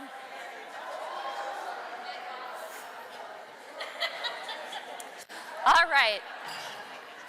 So this is funny, right? We all got a good laugh out of this. But now we're primed for the rest of our exercises to notice when the people who are a 1 or a 2 that are very unlikely to speak up unprompted, when they're pulling back from the conversation, or when a 5 is jumping in, right, to fill the space. Okay, so there's a great book about lots of things like this. It's called Researching Your Own Practice, The Discipline of Noticing by John Mason. But he has a lot of these things, right, that just let's notice some things about the dynamic in this situation so that we can make thoughtful decisions and instead of just letting things play out on autopilot.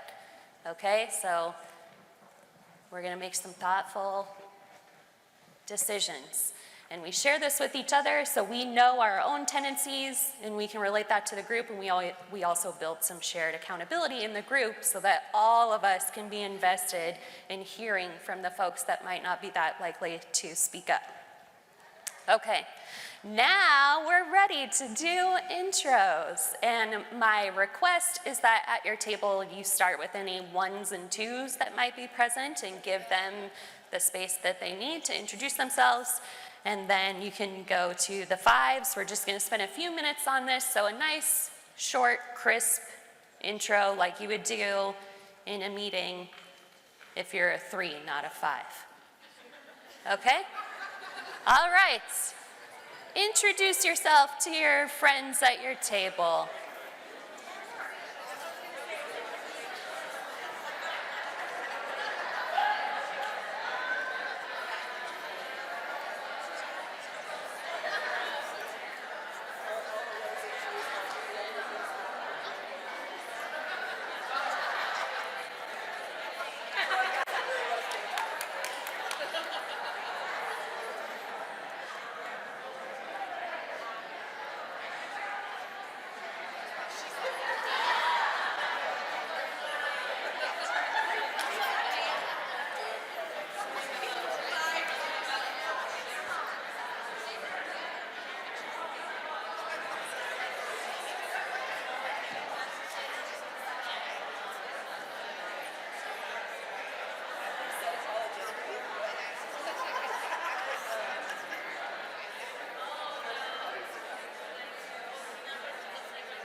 You have 5 minutes total, and you're at about 4 minutes now.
Has everyone had a chance to introduce themselves?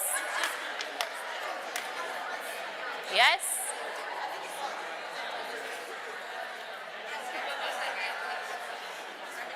Hello! Welcome back, everybody. If you didn't quite have time, don't worry, okay, because there's, spoiler alert, there's more of this coming, okay? Okay, cool. All right, so now you know the people at your table, roughly, okay. Do you know what those people know about? Like, do you know what questions you would ask them? Why you would want to talk to them again? Some people say yes, some people are like, was that part of the assignment? I heard some good examples just from my little spot on stage. So I won't personally identify anyone, but I heard one person say, I'm here, I have my tiny humans with me. So that, I think, is awesome. Like, you know what it's like to be an Agilist and a parent, how to balance these things that are really demanding. So what is really important for you, okay, to resist testimonial injustice and that happening to you, being the victim in testimonial injustice, I highly encourage you, in whatever situation you walk into, to say, you know, I'm Kat, and then why is it important to respect you as a person who knows things? So this requires you appreciating about yourself that you know some unique things.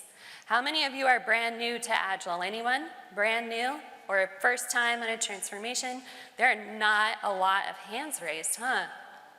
Those, like, that should be part of your intro, right? Like, you all do not have the beginner's mind anymore. If you want the beginner's mind, you need to go talk to one of those people that is on a transformation for the first time, or just learning about Agile, and those people need to say, like, hey, the reason you should want to hear from me is because I have the beginner's mind, and I am seeing all of this for the first time, experiencing it for the first time, and if you want to empathize with your business colleagues or whatever that you're training on Agile for the first time, I'm the person you need to know, okay?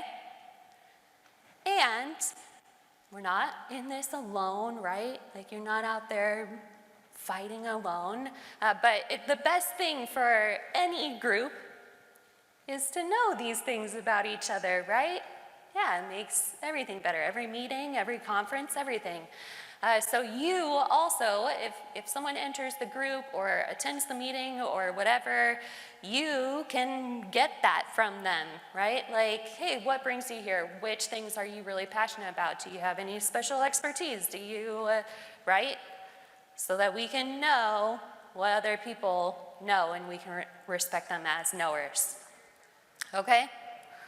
So the reason you had such a short time box for your introductions is because we are going to try this again, friends. I am big on experiencing the thing that we're learning, right? So it's nice to think about it, and then you're like, oh, next time I introduce myself, I'll try that. No. The time is now. You're going to introduce yourself again. I don't care if you move to a different table to spice it up, or if you introduce yourself again to the people at your table, okay? You are going to introduce yourself, and you're going to let those people know what you know. Again, I think it's a nice idea to start with the ones and twos, but I know there are some fives in this room that are like, I didn't even get my chance last time. Start with me. I see you fives, it's okay. The other request that I have is to avoid using minimizing language, especially about your own experience, okay? I'm just a Scrum Master. Whoa, whoa. Please don't do that. I do not like that. I feel like I can see it on your body, even all the way up here when you use the word just. I would appreciate you not doing that. Okay? All right, let's take another 5 minutes, and I want you to introduce yourself again, but let people know why at the reception they should come up and talk to you, because you have a unique perspective, okay? So let everyone know why they should find you at the reception.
Okay, you have about 1 more minute.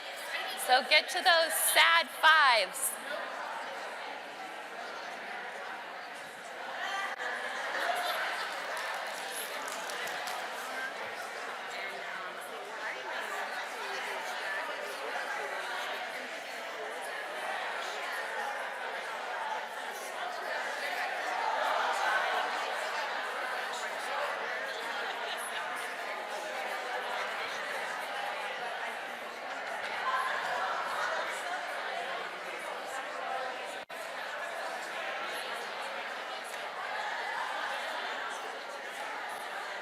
Okay, time to start wrapping up here, folks.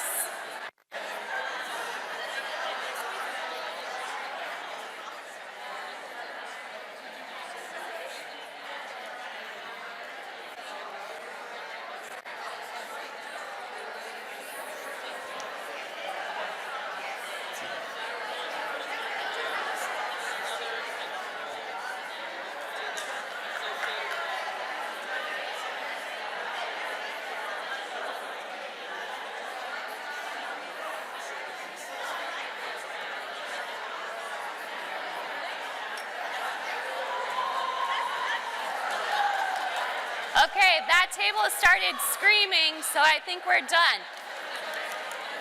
Done? Yes. Okay, welcome back. How was that? Did that feel weird to anyone? Yeah. If that felt weird to you, that's because you have not been very kind to yourself in the past, and you haven't been giving people a reason to know you, okay? Come on. It feels weird, but that's why we're doing our intro multiple times. And you have a break coming up to do it again. You have the reception to do it again. So if it feels weird, you just need to do it more. How did it feel to receive those intros, to listen to people's intros?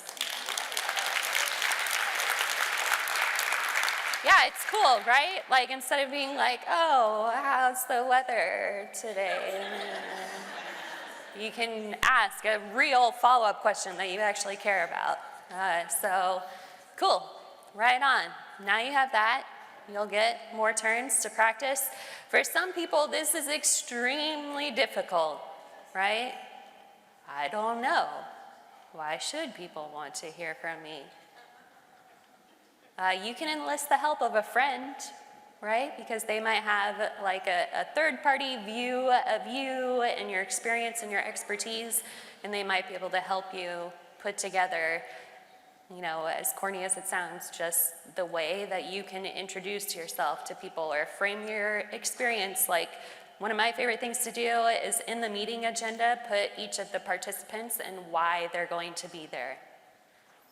Yeah, I have this horrible story of a time when this vendor came to meet with me and my team, and they never asked the person who was going to validate the outputs of their tool any questions until the end, because it's all dudes in like suits, and then this lady in like sneakers, but I mean, she could do that because she didn't need the other signs of status, right? Like she was the one to know. And so she walked in there like, I'm not wearing a suit, that's uncomfortable.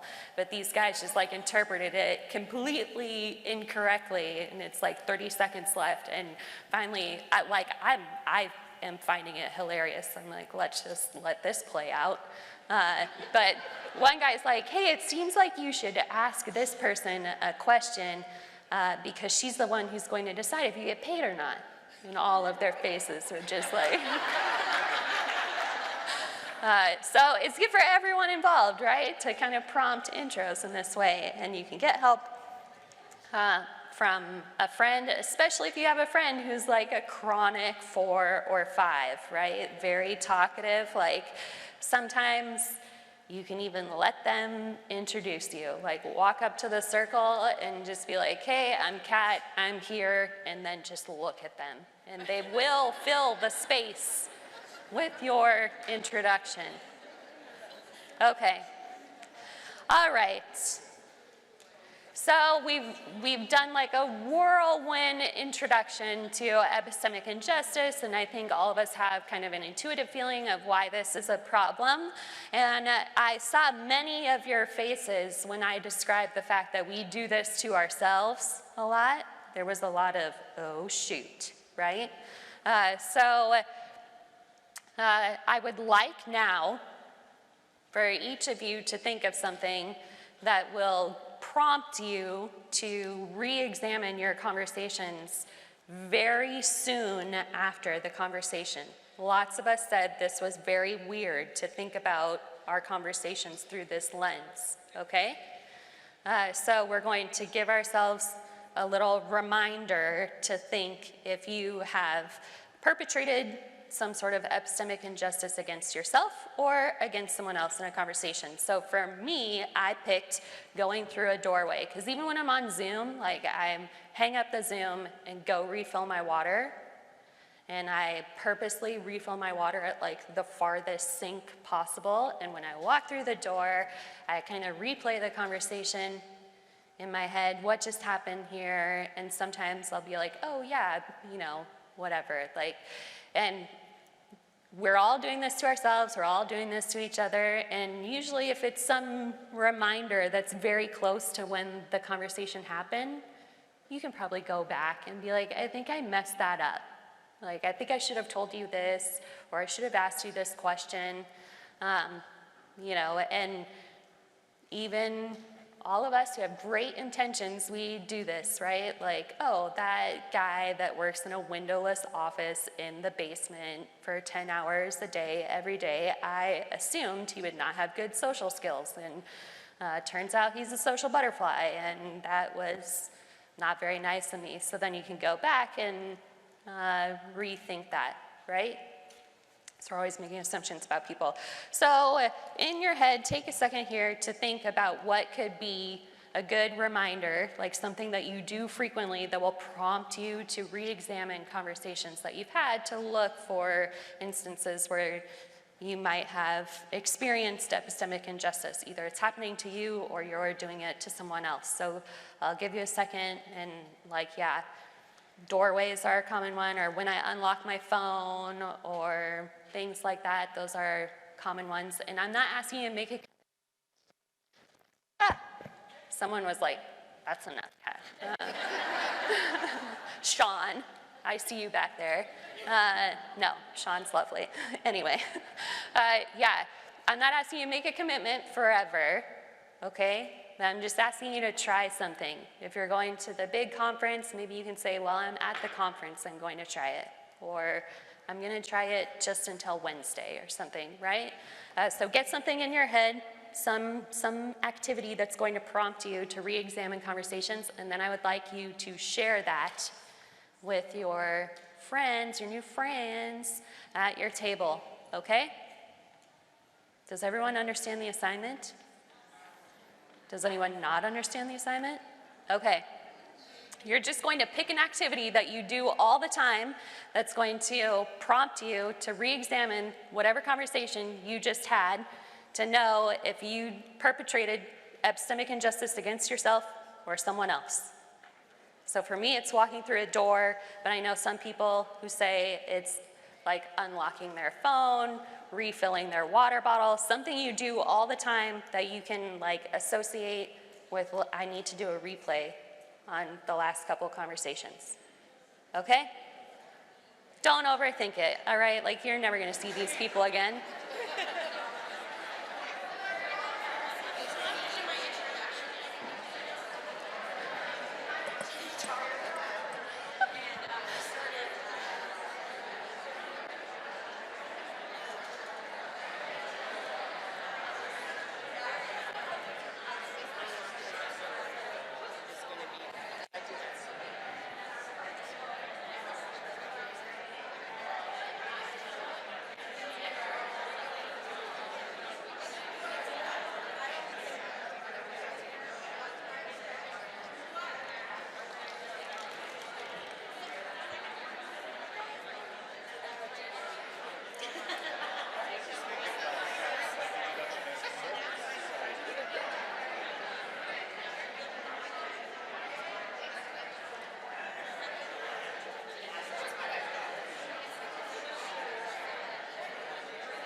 Okay. Are we done? Even if we're not done? We're running short on time, so I'm cutting you off. But good thing there's a break and a happy hour. Okay.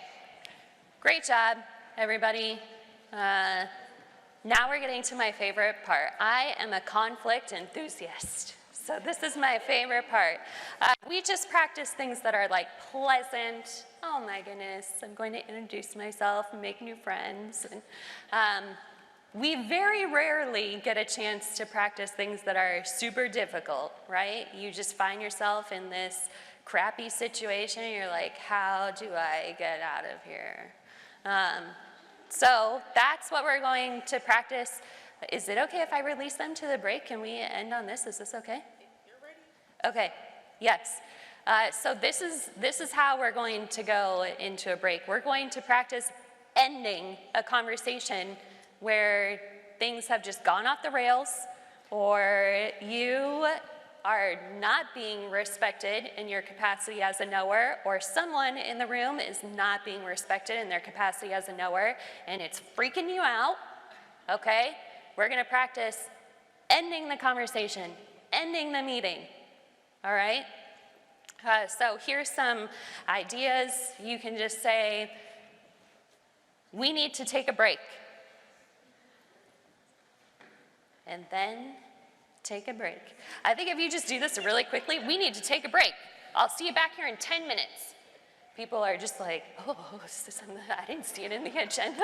Like, okay, I'll see you in 10 minutes, right? Like, I think the faster you do it, the more people are like, oh, okay, fine. Or you could say, I'm just super not okay with the way things are going right now, and I think we need to just take a break and not do this. So we're going to practice. Now you know the people at your table, right? And you like them, and so hopefully it's comfortable enough where you can tell them, like, this goes no further. Yeah. Remember, you don't need to provide a reason, right? You can just be like, we're taking a break. Restrooms are to the left, right?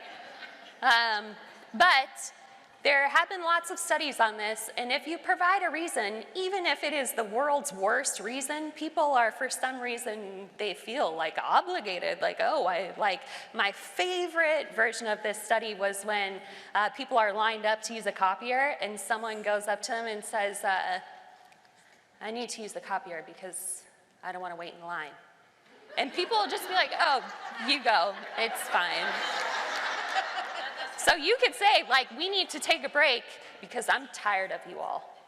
And oh, okay, yeah.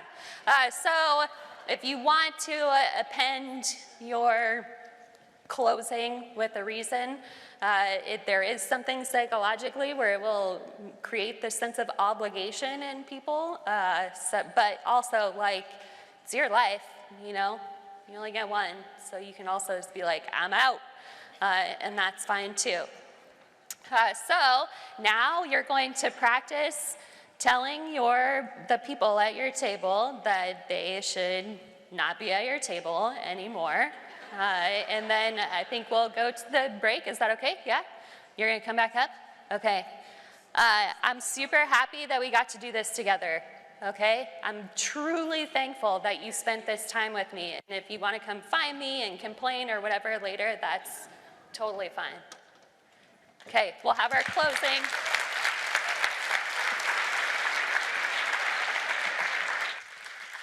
Thank you, Kat. I just wanted to give a real quick timing note.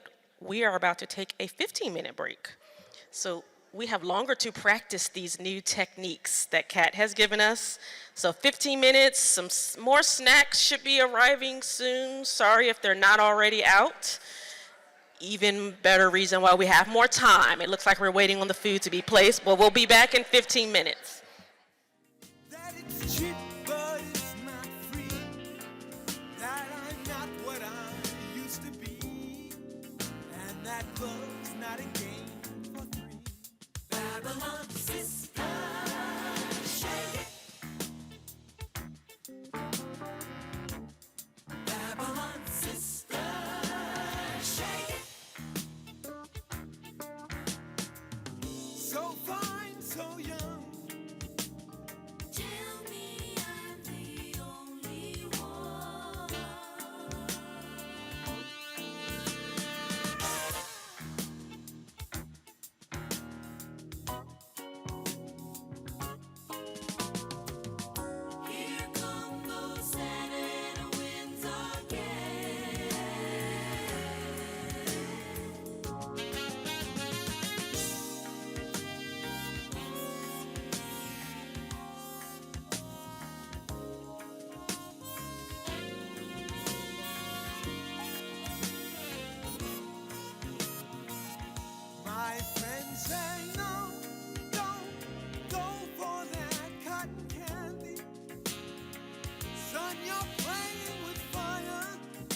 The kid will live and learn as he watches his bridges burn from the point of no return.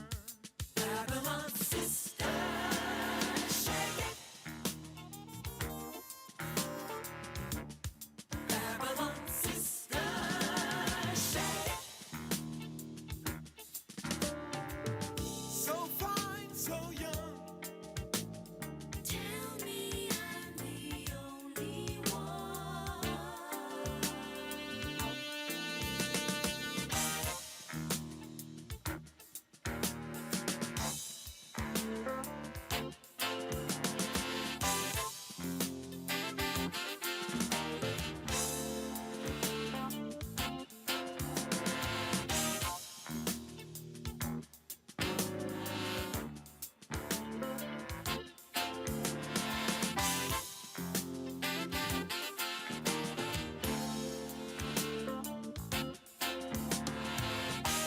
You got to shake it, baby. You got to shake it, baby. You got to shake it.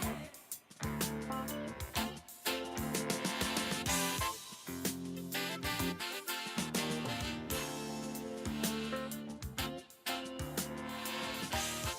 got to shake it, baby. You got to shake it, baby. You got to shake it.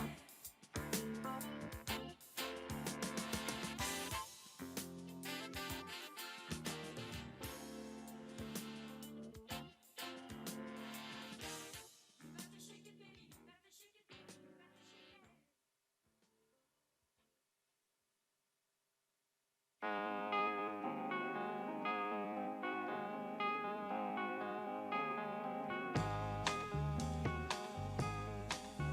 Want some whiskey in your water, sugar in your tea? What's all this crazy question they're asking me? This is the craziest party that could ever be. Don't turn on the lights, cause I don't want to see. Mama told me not to come. Mama told me not to come. That ain't the way that I found out.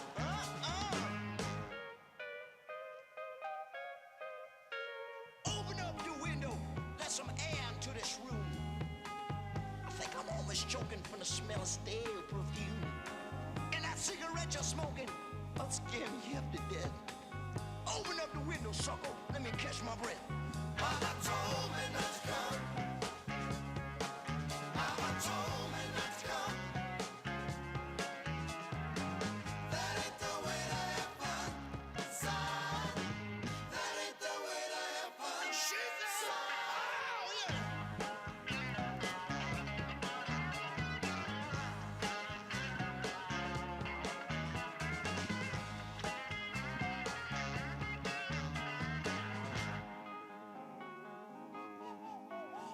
The radio is blasting, someone's knocking at the door.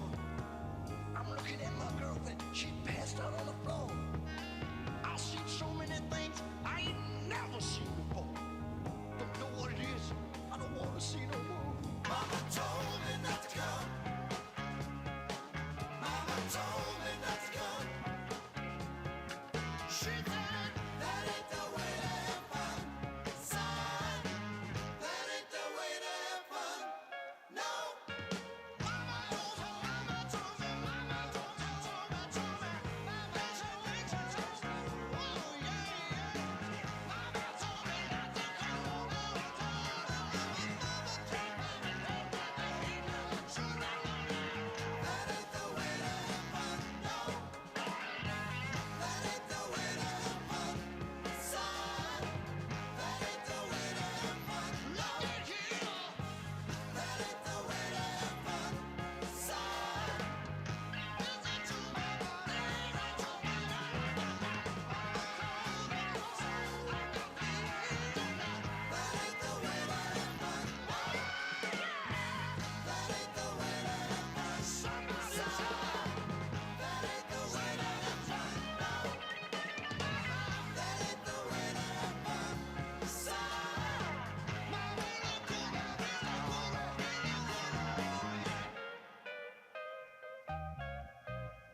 behind the wheel and drive your heart out.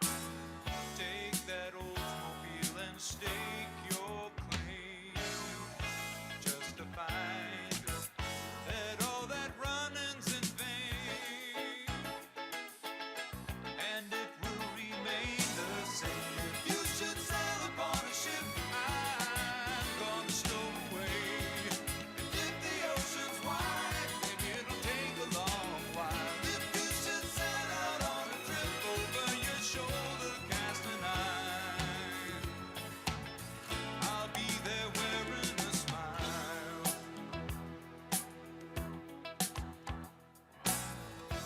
You can change your name, change your address too. Play that running game, it's nothing new. Try to hide for all the good it will do. You know it's true. If you should sail upon a ship, I'm gonna stow away. And if the ocean's wide, maybe it'll take a long while. If you should set out on a trip over your shoulder, casting iron, I'll be there wearing a smile.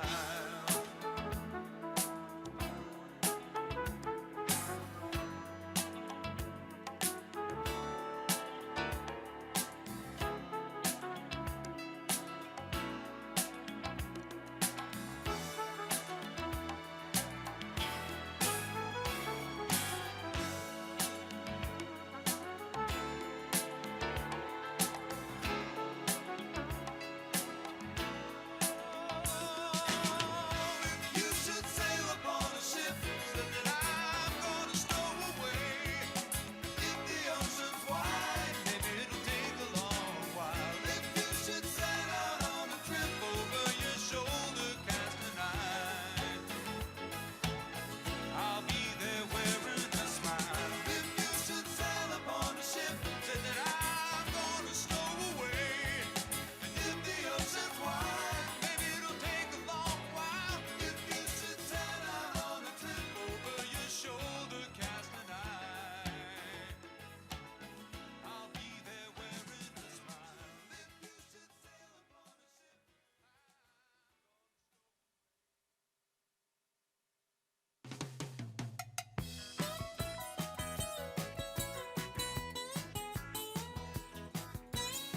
The good ship Pablo Cruz sailed through the Strait of Roumbay, and all of the crew was in search of the music that day. They landed on the beach where their cargo they found. Whole lot of different instruments just to mess around. Climb aboard the good ship Pablo Cruz. Climb aboard the good ship Pablo Cruz.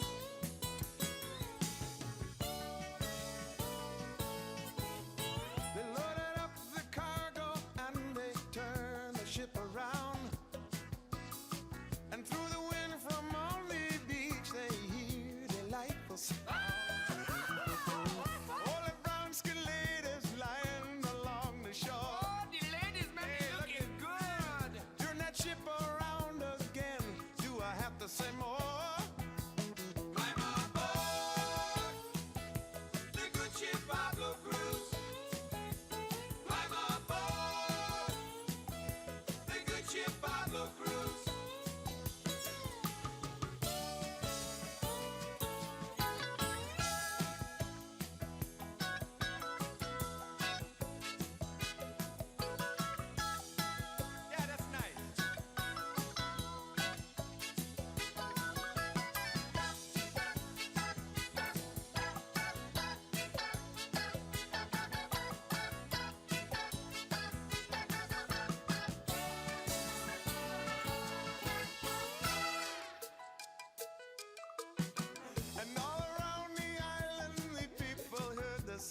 Bring out the wine. Let's celebrate. Ooh, let's celebrate. Someone make a toast to better days. They're on the way. 'Cause we're gonna be, we'll be sitting on top of the world. Yes, we will, you and me, with the sky on our shoulders. Together we'll be on top of the world. Way up high in the sky. Way up high, looking over. Sitting on top of the world. I know. And this I truly believe. I believe.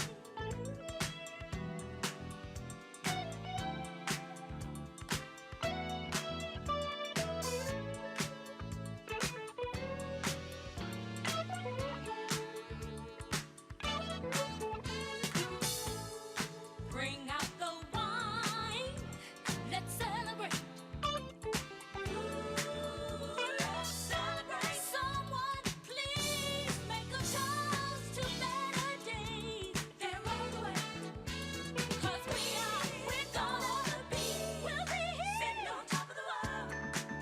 Yes, we will, you and me, the sky on our shoulders. Together we'll be sitting on top of the world.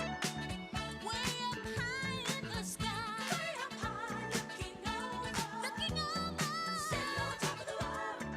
Sitting on top of the world. And this I truly believe. Sitting on top of the world. Up high in the sky. The sky on our shoulders. You and me. Sitting on top of the world. Way up high, looking over. Sitting on top of the world. High in the sky. And this I truly believe. You and me. On top of the world. Loving each other. The sky on our shoulders. Sitting on top of the world. High in the sky. Way up high, looking over. Sitting on top of the world. Loving each other. And this I truly believe. Sitting on top of the world.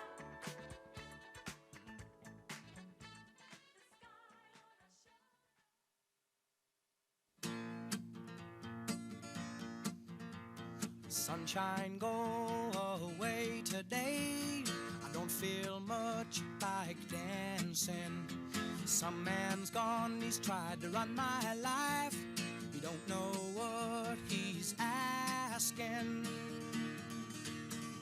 When he tells me I better get in line, I can't hear what he's saying.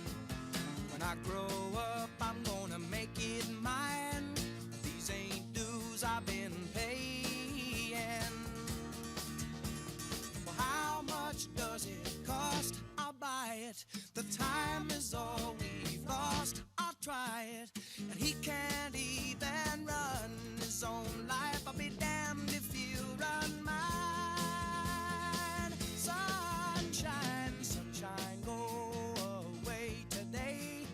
I don't feel much like dancing. Some man's gone, he's tried to run my life. He don't know what he's asking.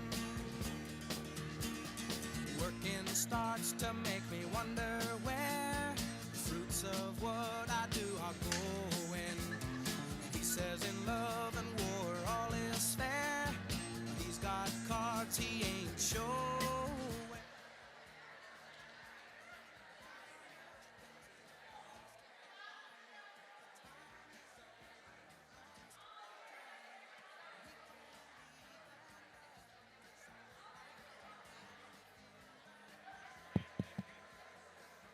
Testing. It's a little low.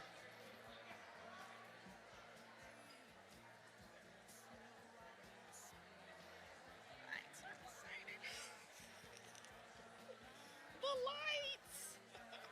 The lights.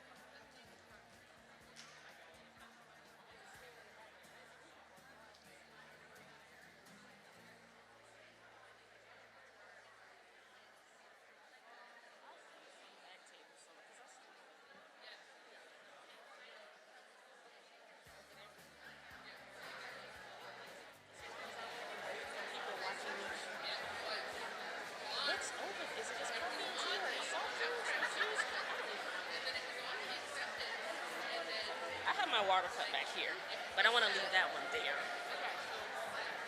I'm not worried about drinking this one.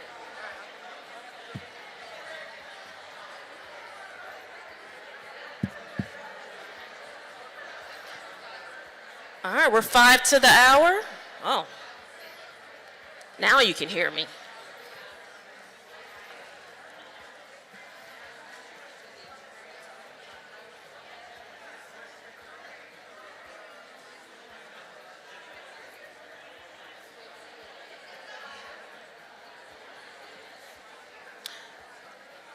I see hands up. That means we're all ready. That's what that means. All right, so we are at the point where, one, you can no longer see my slides because we are about to move into a very exciting portion of the program, the Launching New Voices. And if you were looking at my slide, you see the little orange arrow. Remember I said follow the arrow so you know where we are. So just to reorient you to where we are in the agenda, we are about to have 3 people come to the stage. We're going to hear from speakers, and you're going to see some pairs of mentors and proteges. And after the Launching New Voices, I'm the only person, me and Leslie, will be the only people standing between you and happy hour. So while the Launching New Voices speakers are up here, I'm going to be scrambling to find your happy hour tickets and get them magically thrown out to your table like Santa Claus flying over the room, throwing out tickets to everyone. But please just, when we end, if you don't have a ticket yet, someone will visit your table or I'll come up here and make an announcement on the new plan. So, without further ado, we do have coming to the stage Jenny Tarwater, Amelia Breton, and Faye Thompson with the Launching New Voices program. I'll let them take it from here.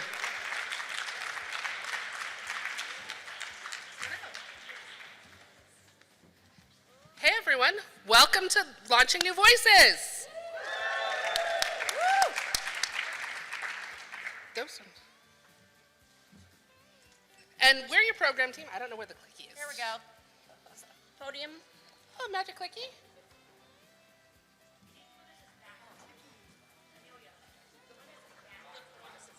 Back. That's Back. yours. There you go. Success. Did it change up there? Did it change somewhere? Did change for us. So that's fun. So I'm Amelia Breton. I'm part of our program team. Jenny Tarwater. Faye Thompson.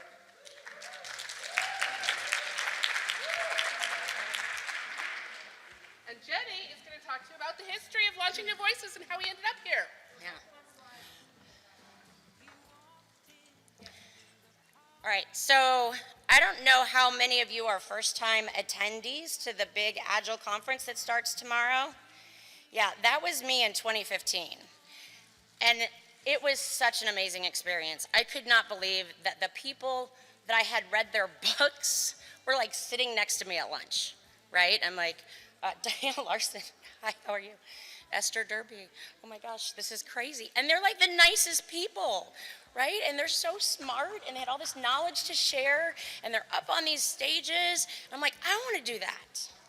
How do I do that? How do you do that? Like I had no idea what the next steps were.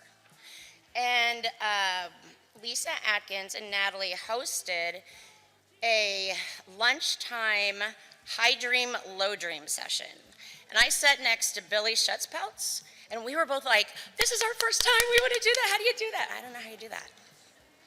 So we went home, a couple years passed, and we found ourselves on Natalie's committee for planning Launching New Voices, or Women in Agile. So we're kind of brainstorming, and we're like, oh, remember how we wanted to do something, like, how do you speak at the conference? Let's do that. We like had this whole thing, we could workshop it, and we could have these people, and they're like, all of a sudden, it just dawned on us, we're like, or we could just have new speakers. So we decided to have 3 proteges and to match them with 3 experienced speakers that would work with them prior to the concert, it kind of feels like it. That was karaoke last night. Before the conference, the day of the conference, and surprisingly, right after they speak too, because those speakers know there's a little bit of stuff that happens after you get off the stage, right?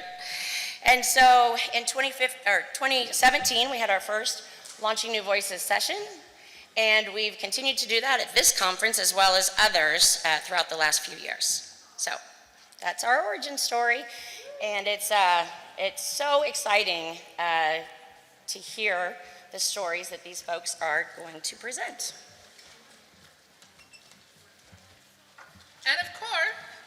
And of course, we could not do this without our amazing mentors. So we really want to shout out a big thank you to our mentors, Dan, Antoinette,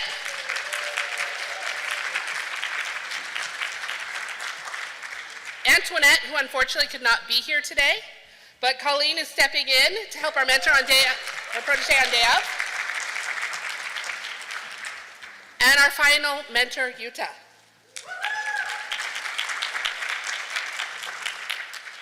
And with that, Dan, would you like to introduce your protege?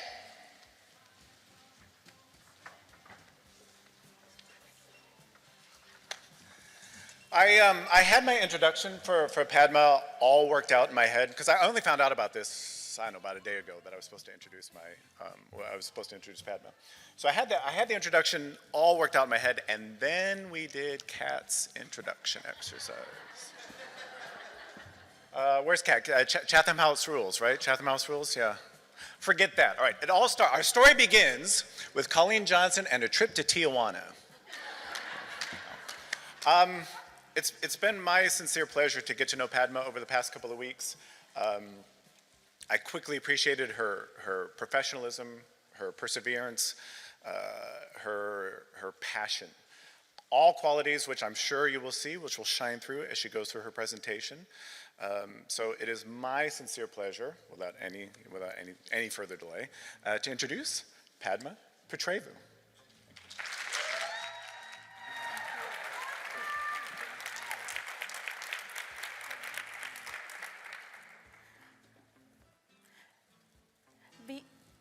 Mic test, all right. We all acknowledge that the pandemic has blurred the lines between our work life and our personal life, and at times, it's very hard to find time to do what matters to us most. And I would like to share with you this evening my mantra on how I make time to do what matters most to me, for my family, and my teams, whom I spent the best part of my days with. Reunite with yourself and create your incremental magic. I'm very honored to be here, and Dan Vacanti has already introduced me. I wanted to tell you a little more about myself and my origin story. My name is Padma Jyotsna Petrevu, and I hail from India. And in India, typically the name you give a child has a meaning. So the meaning of my first name is Padma, is lotus, and my middle name, Jyotsna, means moonlight. And my dad always reminded me as a child that a lotus blooms in mud. It is not deterred by the murkiness around it, and petal by petal, it rises above the water to expose its beauty to the world. And in the night, when the moonlight falls on a lotus, it just looks so magical that all the murkiness around it seems so insignificant. I remember that mantra, or those words of my dad, every time I'm in challenging or difficult situations, and remember to bloom like the lotus and rise above the murkiness around me. Fast forward to 2020, I adopted incremental magic as my mantra. Now, how did that happen? In April of 2020, I presented on a topic which I have great passion for, which is storytelling with Agile metrics. And what I covered in that topic is about how you can look at metrics and look at the supporting narratives behind those metrics to look at stories and how you can observe those patterns through those supporting narratives and create lasting improvements for your teams. In other words, it was journaling for your teams. And it then occurred to me that if you're journaling for your teams, why can't you journal for yourself? And the presentation was very well received by the audience, so I was greatly relieved. They had great things to say. But a few days later, one of the attendees sent me this screenshot of the words that I spoke in the presentation about creating incremental magic and what a positive impact it had on her. And that's how it became, from then on, my mantra. So how do you make this happen for yourself, right? Incremental magic. So we all know, do we all know how magicians work? We know that they have no magical powers, right? What you see in that 1-hour show which leaves you awestruck is a lot of practice of the sleight of hand and even the minutest details of that magic show which they present to you, practiced greatly and immensely. And that feels magnificent, and we almost believe that they have magical powers, right? So use that same technique to create incremental magic with a lot of practice. Now, how do you do that? The math, it's plain and simple here. If you do nothing, status quo, if that is what you want. But if you want to make the changes, even that 1% change that you make can compound to 37.7%, right? So how do you incorporate this into your lives? Or how did I incorporate this into my life? For me, it's a 3-step process. Do, reflect, and learn. Take the first step, right? Have a bias for action. Eliminate self-doubt. Because if you do nothing, things remain in status quo. If you want the improvement, take the first step. It could be running an experiment. It could be learning Kubernetes. That's the current challenge I have. Learning a new tool or concept, or writing a small blog, or writing down things that bring you joy, or taking a short walk. But take the first step. Have a bias for action. Reflect. There is a common agreement that, an effective Agile experience comes from inspection and adaptation, and we often wait for significant events like a retrospective or the new year to reflect on what happened the previous year and create our resolutions. But that's not where the magic lies. By choosing simple ways to reflect, to become self-aware, self-accepting, and being intentional and consistent, you can create a better version of yourself so that you show up as your best version for yourself, your family, your loved ones, and your teams. Take the time to reflect, even if it is for 5 minutes. I use the 5-minute journal, and it has helped me greatly. Learn. Through the minute opportunities to reflect consistently, you can see patterns emerge that help you be self-aware, and out of what you learn out of the self-reflection can be very helpful for you to show up as your best version. So what did I learn today, which makes me more self-aware? So in the morning, doing the 5-minute journal, I set an intention for the day. I take a very tiny sliver of my time to set the intention for the day. And at the end of the day, I take some time to look at what did I learn about myself today? How has my self-awareness increased or improved about myself? It's these small changes in processes or in yourself that resonate, and you can show up as your best version of the person that you already are. So the 3-step process: do, reflect, and learn.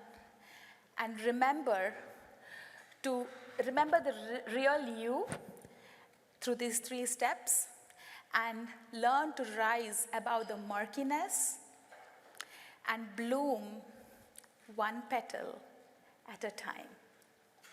Thank you.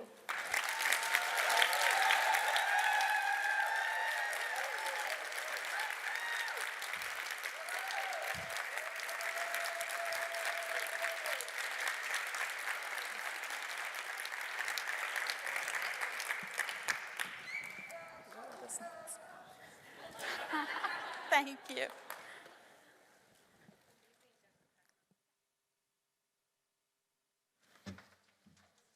That was amazing, Padma. Thank you for sharing your story with us.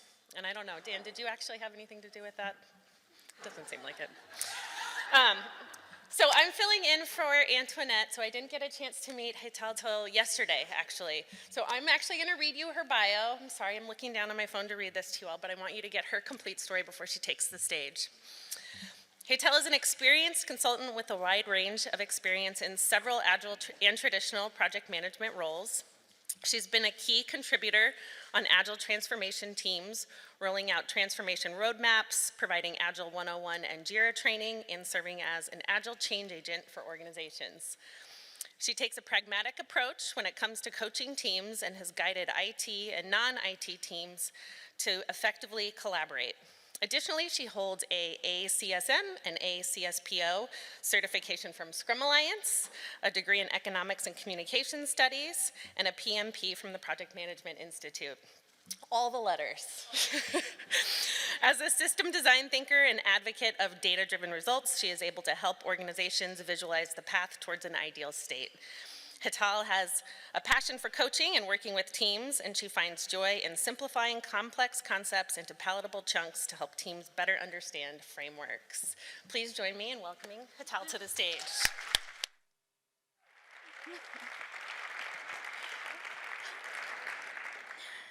Thank you, Colleen.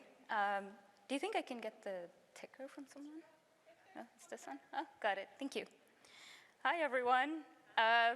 So excited to be here and just sharing my journey with you. So you can see from my title here, it says Accidental Coach. And that is really my journey that I want to share here today with you all, from going from a Scrum Master to a coach. There are parts in here that you would have probably heard today, and I hope that I'm taking this opportunity to amplify that more and find the need to hone into it a little bit more.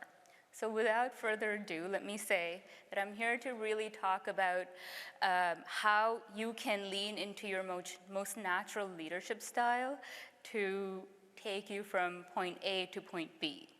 And again, Kara, this is, this is fantastic when I heard you speak about it today, and I'm glad I get to share that with you all here. So how did it happen? It was all by accident for me, okay? So I wouldn't be an Agilist without taking this opportunity to share it with you all today. So a little bit of my learning for you. Let's see. I got this. I can't make this work. There we go. Never mind. I'm doing the green one. I'm bad with technology. I'm pressing that. So don't worry about it. Yeah, the green one in the middle. There we go. Thank you. I don't come from IT background, and I shouldn't be doing that. Okay, so thank you for that. I can help the teams. So what happened here was I found out much later that what I was doing in my role as a Scrum Master, which I'll get into just in a bit, was that I had leaned into my most natural and instinctive style. And for you all here to see, that's kind of on the bottom of the chart, comes to the supportive and innovative. It's a really simple diagram. I took about like a 30, 40 questions that added up to 300 points. Told me this was the most comfortable style for me. I was really glad that I got a chance to have that validated. And that sounds like a pretty simple formula, right? Like, let's find this out, apply this and go from one place to the other. But let me tell you, it wasn't just focusing on the strengths of this assessment. A combination of a couple of them helped me figure out that I was on the right path. But what really resonated with me, and you heard Colleen say I come from a background in project management. So looking at risks and how to mitigate them was like built innately. Like I'd been doing that for years. So when I looked at this, I said, well, this is amazing that I'm on this path. But what do I do now? Because I still have areas that are built into me that may not always supplement in where I want to go next. Looking at something like this and seeing that my least natural style is commanding. So now you all know that. And I am the worst. I mean, you saw what the technology was bad, but I'm the worst when it comes to persuading people when I have to command them. If I have to tell someone in a room that you're gonna do this and that and blah, blah, blah, it's terrible. And again, that's good that I'm not in sales because I could care less. They can go and do what they want to do. But it was really great for me to find that out, that, this was my least natural style, and everything, the skills and the attributes that come with that style is something that I need to lean in and get support from my friends and my peers or anybody else in my organization for. But in looking at the strengths was great. So I had realized that for a long time before I went into the role of a Scrum Master, I was actually operating or trying to from the commanding style. You can imagine, as a project manager, you really have to be on top of things. You can't be the person who can sit in the back and observe and then come back to kind of guide people. And I often remember talking to my director at that time, and she'd say, well, the ideas I would come up with, but it was very difficult to implement those because it was just not the right fit in the right environment. There's absolutely nothing wrong with the style. There's nothing wrong with being a commanding style. It was just not the right fit for me. So that's a little bit on leadership style and how they can help you hone in your most natural skills. How did it happen by accident for me was about 6 years ago. When I was into project management, the company I was working with was going through a transformation, an agile transformation and transition. And thankfully, I had a very good director who I was working with. She said, okay, Hetal, why don't you go? I want you to try this out. If you don't like it, what's the worst thing? You go back to doing what you were doing or find something else. So I took some of the trainings, I went into Scrum Master training and all that fun stuff. We had so many great coaches come in and do that, do a whole layer of training with us. So then I was given a team. I said, okay, great. And sooner than later, I started realizing that I was having a lot of fun. I mean, I was just executing my roles and responsibility with ease. It didn't feel like an uphill battle at all. And I was having fun with the teams as they were. In retrospect, what I was really doing was, tapping into some of my archetype strengths, as you might, that I realized later on. And 3 of those in the role as a Scrum Master, one is being pragmatic, that you kind of heard in my intro. I do like working with data.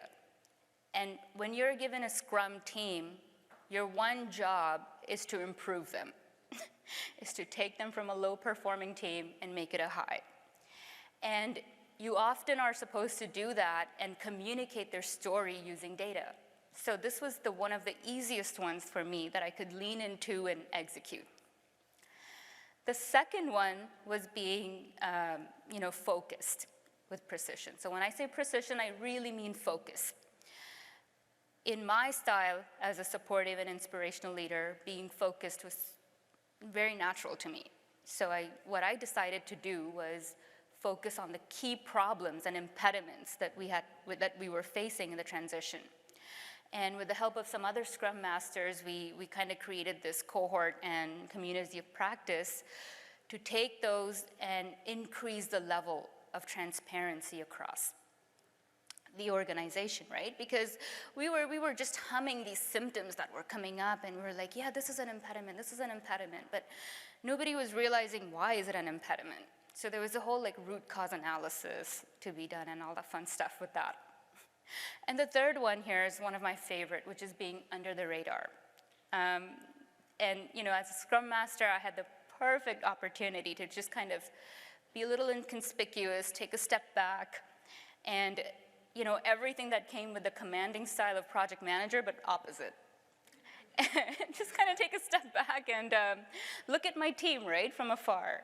Look at them, see how they are, really apply the team dynamic principles and models. Step in when I needed to help them, guide them a little bit, with that coaching, the fun coaching agreement we have with the teams.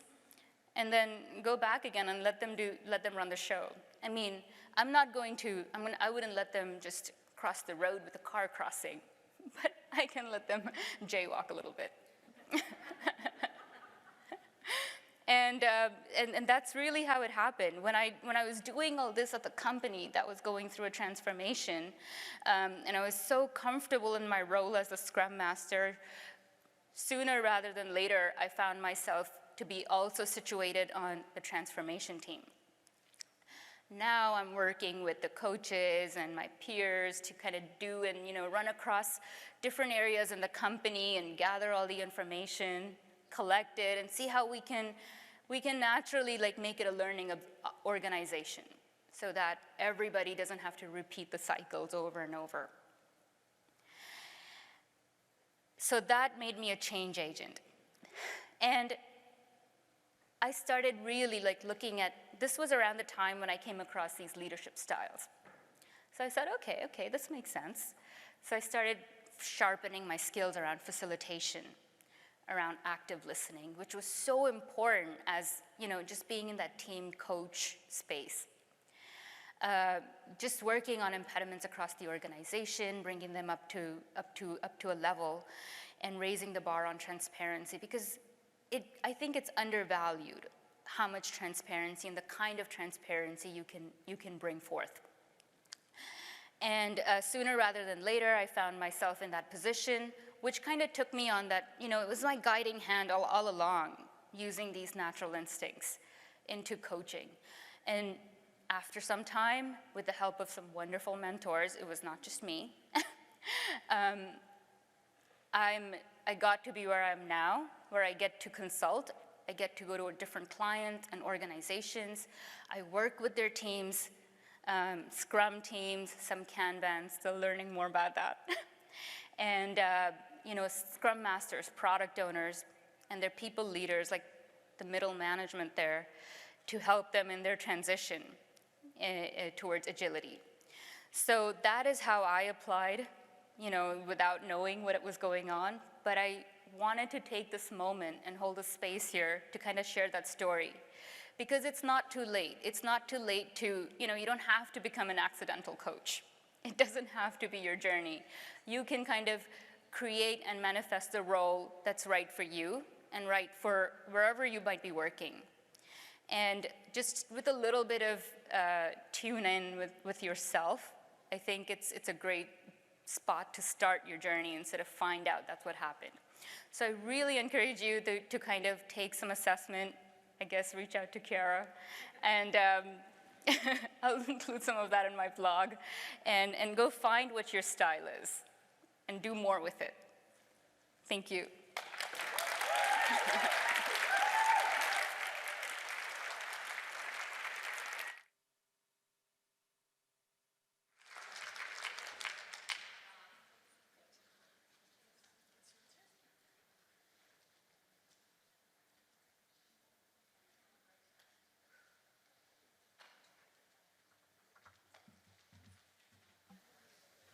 Green button.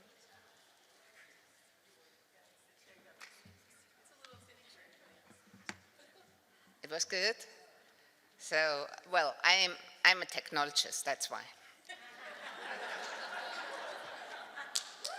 I was able to hit the green button. Wow. Okay, I have the great honor to announce the final new voice.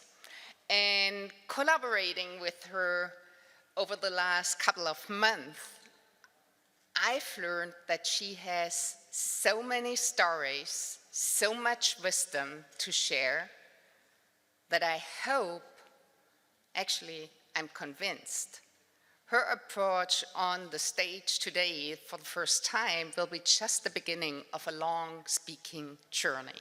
So welcome, Stormy Dixon.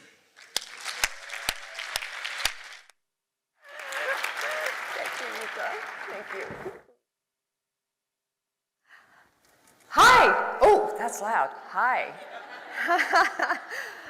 Hi, everybody. Yeah, so I just want to first, just a quick thank you to Women in Agile for this fantastic opportunity. I am so appreciative, and a special thanks to Jutta Eckstein, who I have worked with and admired, and she has been such a fantastic mentor. So first, just thank you for that. I really, really appreciate it. The other green button, there's two on here, by the way. Okay. So as you said, my name is Stormy, and in the next few minutes, I'd like to introduce you to my topic, which is psychological safety in Agile. A little bit of a buzzword. We've heard about this. I bet it's not something that, you know, is new to a lot of people in the room. But what I'd like to do is to make a connection here and hopefully explain that to you as I go through this presentation. First of all, a little background on me. I'm a registered nurse, proof. See? Okay. I started my career working in the ICU at the bedside, taking care of really sick patients and really angry doctors, and even more angry doctors when we decided that they weren't going to write on paper anymore and they were going to have to use an electronic medical record system. I accidentally became a healthcare IT professional at that point, actually. So about halfway through my career, I transitioned into healthcare information technology. Most of that was implementation and really just patting the backs of doctors, mostly. A lot of teaching, a lot of training, a lot of hand-holding, some torches and pitchforks. I survived. Anyway, for the last 5 years or so, though, I have actually spent time in product as a product owner, or what I like to refer to myself as a product nerd. Kudos here, shout out to Corey Bryan from Deliver It podcast, because I stole that from him, so just FYI. Things move on here. What happened? How did that? Something moved on the screen. Is there a slider? No, don't go back. I just want to go up. Oh! No, I want to go back. Go back. No, that's where we're at. Okay, sorry. My apologies. All right. So, back to where I was at. So, product nerd. Also, Agile enthusiast. So, I started in product accidentally because I worked for a healthcare IT company that was creating software who had lots of great product owners and scrum masters and people that knew everything there was about Agile, but they wanted somebody who could come in and walk the talk of a healthcare user when it came to actually using a healthcare application. And so they said, you know what? We want a product owner who can, who's comfortable with healthcare and can empathize with these users and can help to translate to our developers between the users and the developers. So that's how I accidentally became a product owner or a product nerd. And ultimately that led me into being an Agile enthusiast because I was pretty clueless up until that point. Like Agile, yeah, I mean, I've heard some things. Then I started learning about 4 values and 12 principles, and ooh, I like these. These make a lot of sense. Like I can apply these. So as a product owner, I've been very deliberate about making sure that during these 5 years, I work specifically and only for healthcare IT applications.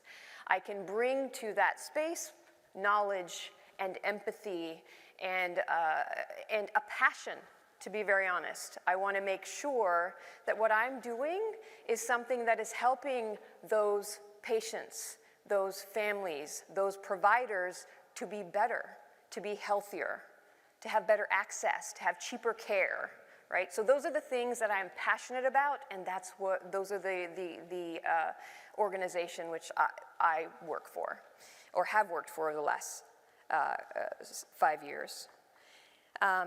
So as an Agile enthusiast, this also means that I am on a continuous journey to just soak up as much knowledge as I possibly can. I diversify and get onto every possible meetup, and we were talking about in the pandemic, I mean, I was Women in Agile in Austin and DC and Canada, so I got around.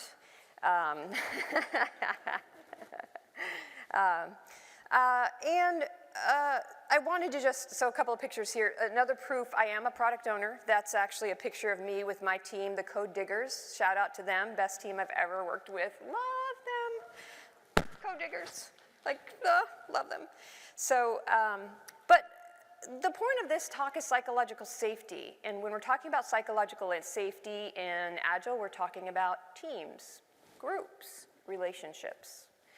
As a nurse and as a product owner, I rely on my teams. Those are relationships in which, as a product owner working in healthcare IT, and certainly as a nurse, literally could mean life or death, okay? So I would argue that I couldn't actually find a role that didn't in some way, even as isolated as some roles are, but didn't in some way, even if they didn't work on a team or with a group, but still required some type of interaction with other people, other groups, other entities, which means they need to be able to speak to one another, communicate effectively. And that's where actually psychological safety is going to come into play. So let me explain to you that a little bit about psychological safety. So first of all, wait, what just happened here? Oh, my bad, guys, sorry. I had my button on, yeah, you know what I mean. Okay, so there's something called team psychological safety. Team psychological safety, or TPS, okay? So for those of you who are familiar with Office Space, one of my favorite movies, and I'm just bringing this out because I actually can't, thank you, so some of you here may be hermeneutically marginalized and not familiar with this particular picture, but this is a picture of a man who during this movie, it's a hilarious movie, but during this movie constantly is going on about TPS reports. In the Agile community, we have another acronym for TPS. So, right, this TPS has nothing to do with TPS reports, as in the awful space, or Toyota production system, as a lot of us are going to be familiar with. No. TPS is actually the acronym that stands for Team Psychological Safety, which was coined by Amy Edmondson, who's a Harvard professor. That was coined in 1999. Okay? She defined it as a shared belief held by members of a team that the team is safe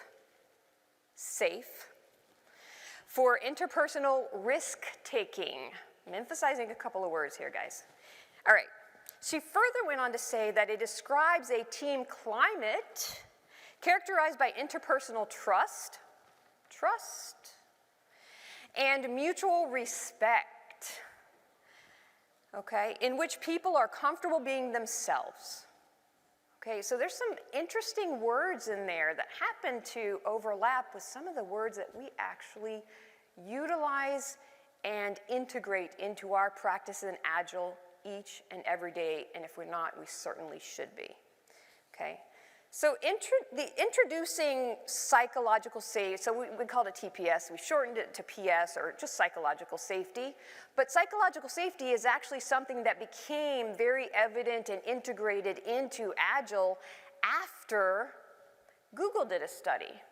So Google did a study in 2012, it lasted 2 years, and it was called Project Aristotle, and during this study they were specifically looking to determine what makes a good team work, right? They actually referred to Amy Edmondson's work after failing miserably on their hypotheses initially and having to start over. And they found that psychological safety, far and above any other factor, is what was required to make an effective team. Okay. All right, I think we're next. Yeah, there we go. This thing keeps bopping around. Let me tell you a little story, and this story is actually, so story time with Stormy. All right, this actually is where psychological safety ran into Agile like a train wreck, and I was like, oh my gosh, psychological safety and Agile are related. So I worked for, this actually happened within the last year, so I'm doing some consulting work. I do fill in where they need me for a couple of months here and there. So I was at this role, but just sidetrack here, every consulting role I take is with the hope that, hey, maybe this is the company that is the perfect culture that I'm gonna say, you're not allowed to let me go, right? This wasn't that company, just so you know. So anyway, but I was within my first couple of months here, maybe my first month, and I was in that honeymoon phase. I mean, I am a go-getter, I am doing everything I can to make an impression, and I am meeting people, and I am making relationships, and I am really trying, to show the value that I can bring to this company. So one of my first assignments actually was working with a vendor. They were looking to potentially purchase a product from this vendor. So as I was working with this vendor, I set up or collaborated with them to participate in a demonstration they were doing for multiple clients. They're selling stuff to get as many people on there as they want, right? But I'd been working with this gentleman, we'll call him Larry, it's not his name, but Larry. And I'd been talking to him several times a week, and so arranged to be on this. It was kind of a last minute thing. He got me in, and I invited my manager. So the only other person in my organization, because I wanted her to see how I was interacting. I wanted her to see the application. She was going to be involved in the decision as we move forward with this, all those things. So I invited her on the call.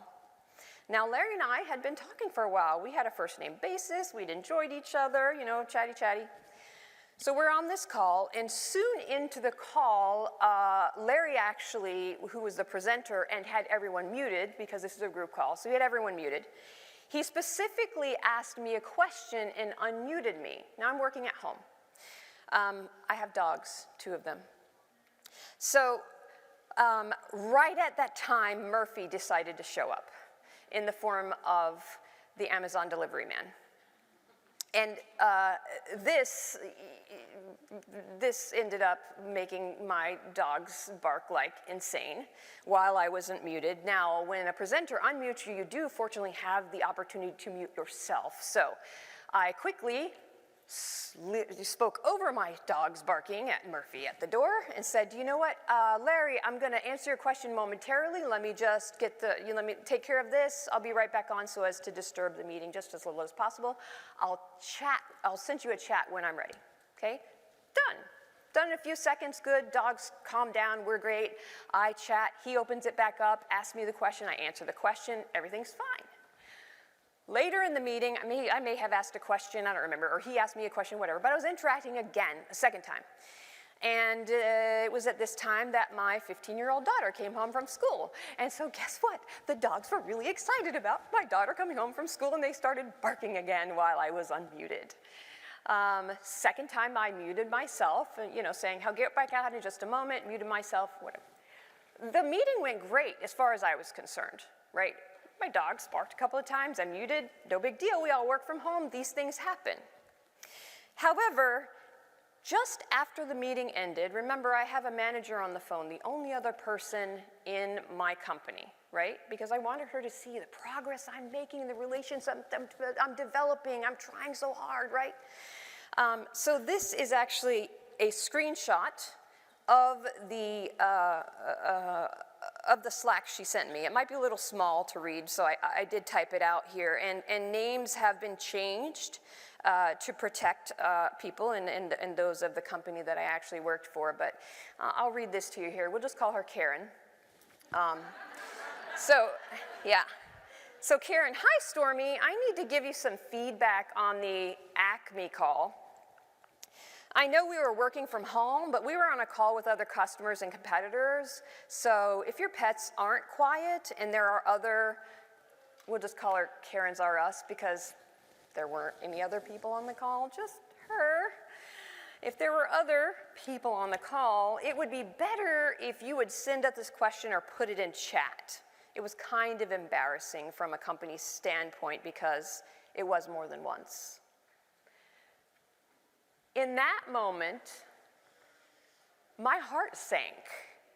I was nauseated, and I felt like I have ruined every ounce of credibility that I thought that I had created in that moment. And this is coming from leadership. So I'm an overthinker.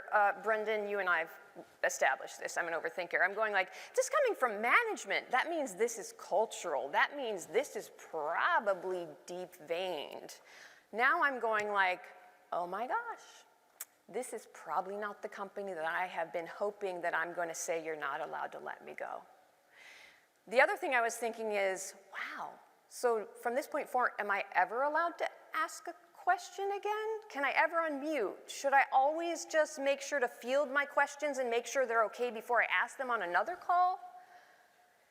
Psychological safety was lost in this moment. Trust was lost in this moment. Safety was lost in this moment, but not just for her, specifically for her, absolutely, but not just for her, for the entire organization that I worked with. So, some of you are probably familiar, oh, this doesn't say this, but it's supposed to say Agile Manifesto up there. It somehow got black, but this, it does say Agile Manifesto, it doesn't on my screen, apologies. Okay, so you probably familiar, I took a little screenshot, everybody's familiar what this looks like, some developers in like Colorado, all that. There's 12 principles up here and in the Agile Manifesto, but I want to hone in on just one, and I'm hoping that in this just one principle that we can start to understand and merge or marriage psychological safety or team psychological safety or TPS. You will never forget that, will you? No, yeah. So team psychological safety and principle 5. Principle 5, and you've actually brought this to my attention actually, so all of the principles certainly can be, from a leadership or a management perspective, they can be engaged in and influence in all of those. But I mentioned to her, and I was like, you know what, this just stands out at me. Why does it stand out at me where all the other ones we seem to bring up, I had them printed out in rooms, and our teams are going like, well, look at this principle. Like, when we're having questions, we'll go to the Agile Manifesto, we'll go to the principle and say, are we following these? Is this working? I mean, is this where, are we following this? But I said, you know what, I don't think we've ever brought up Principle 5. And she said, this is the only one that actually speaks directly to leadership. This is the one. This is the one that they need to know, embrace, value, and integrate into the culture of their organization so that we can be agile. So anyway, as far as principle number 5 is concerned, we build projects around motivated individuals, give them the environment and the support that they need, and trust them to get the job done. So, do you see some overlap in some terminology and in some of the references between the creation of psychological safety? May I remind you, the #1 factor for the effectiveness of a team. It's as if, you know, our founders of Agile had already written psychological safety into our manifesto. A little differently worded, but it's there. So what I would say just in finality is say, what would have happened had during that meeting that would have been handled differently? If that manager would have potentially had a conversation with me, maybe if she needed to, or maybe she would have gotten on with me and said, you know what, hey, we're all working from home, no big deal, you know, we get it. I know that Larry got it. He and I had been, I mean, I'd heard his dogs barked on the previous. But what would have happened? I potentially would not have, in that single moment, lost the motivation, felt the loss of support, and maintained trust in the organization that I was working for. Thank you.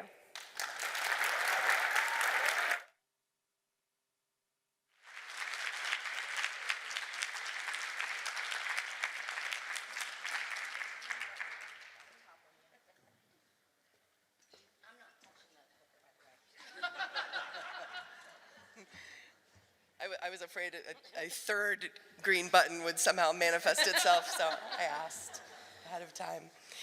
Oh yeah, no, I'm looking, that doesn't even matter. Yeah. So, welcome to the Launching New Voices alumni.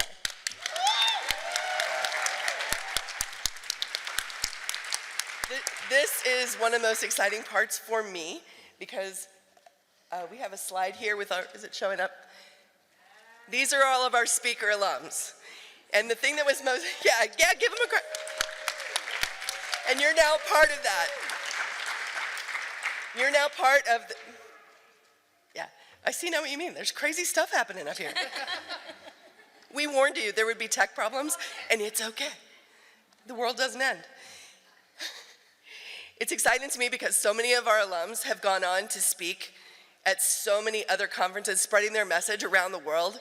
It's really, really exciting and motivating. And now you can share that as well. You should add to your personal, undiminished, maximized introduction that you're an international Agile conference speaker. Give him a round. And I'm also super excited because I think it's official. We can no longer fit all of any more alums on one slide. We got to move to a new slide. So with the next one, we're going to have to expand. And we can also add our new mentors. So big round of applause. Again, thank you for our mentors. Thank you so much for the support that you've provided to our speakers. Also, thank you to everyone in this room. we let our speakers know that they're coming into such a warm, welcoming environment where everyone wants them to succeed. So thank you for creating that for them. So give yourselves a big round of applause.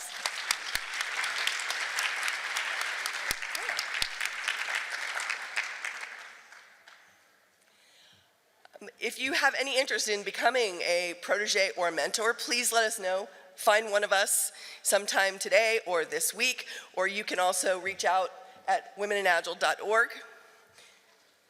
Our next event, we do have one scheduled coming up, Women in Agile Europe in November. It's not open yet, but soon we will be accepting submissions for that. So if you are sitting there thinking, I think maybe I could do that with a little bit of support, consider, that one's 100% remote. So anyone can participate. If you sign up at womeninagile.org, there'll be a newsletter and you'll know that the submission process is open for that. Okay? So I didn't tell them what I was going to say here. So I'm going to be a little personal. So we're at a conference for the first time in 2 years, right? Right? This group came together just before the 2020 conference. This was the first time we've been in the same room together. But it's every 2 weeks for the pandemic, we talked. And I think we went through like basically every life event we could. So my challenge to you all, right, is love to see you all join Women in Agile in some kind of capacity. We need the help. Amen. We need the help. But this is just wonderfully rewarding to be part of. So I challenge you to that. The second challenge I'll give you all is I sometimes think, what would have happened if Billy and I had not followed that idea? Right, that big dream, that high dream that we had. There's 25 proteges that, well, they might have gotten to a stage, but we helped that. There's 25 mentors who I believe had a rewarding experience. There's the entire audience that got to hear these messages. So I'm so thankful that we followed our intuition and did the thing. So if you think about something this week and you're like, I should do that thing, go do the thing, right?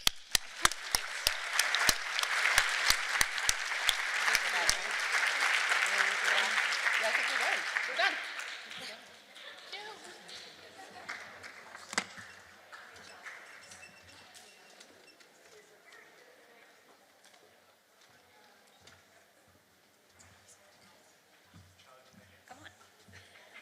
I don't want to do this alone.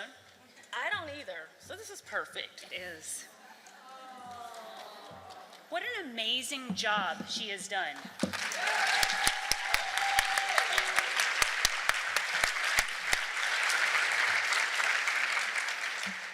I want a do-over. So you all see is anything presented for you right now? Because it's not? Yeah. Okay, because it's not on our confidence monitor here. Anywho, I should have began by announcing the hashtags. Would have been, maybe you all figured it out because we're all clever and we're adults and we, context clues, et cetera, et cetera. But if you have taken photos, if you have had an inspirational thought, a light bulb moment, we all know how this works. Please tweet it, use the hashtags of the conference, share those nuggets with those of us. There are plenty who couldn't make this conference and who cannot make it to what's about to happen next, the Agile Alliance. And there was a lot of wisdom shared today.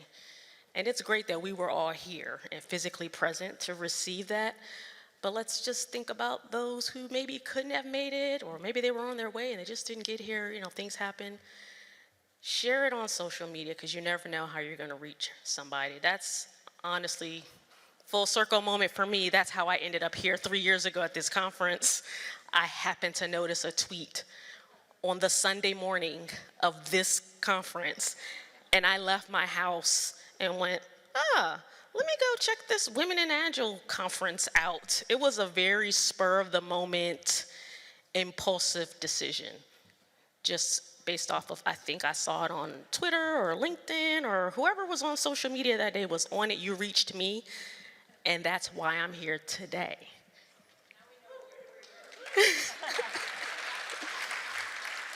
Yeah, the power of social media and just plain old networking. It's because of being here is how I met Cheryl. And once again, long story short, I'm here now.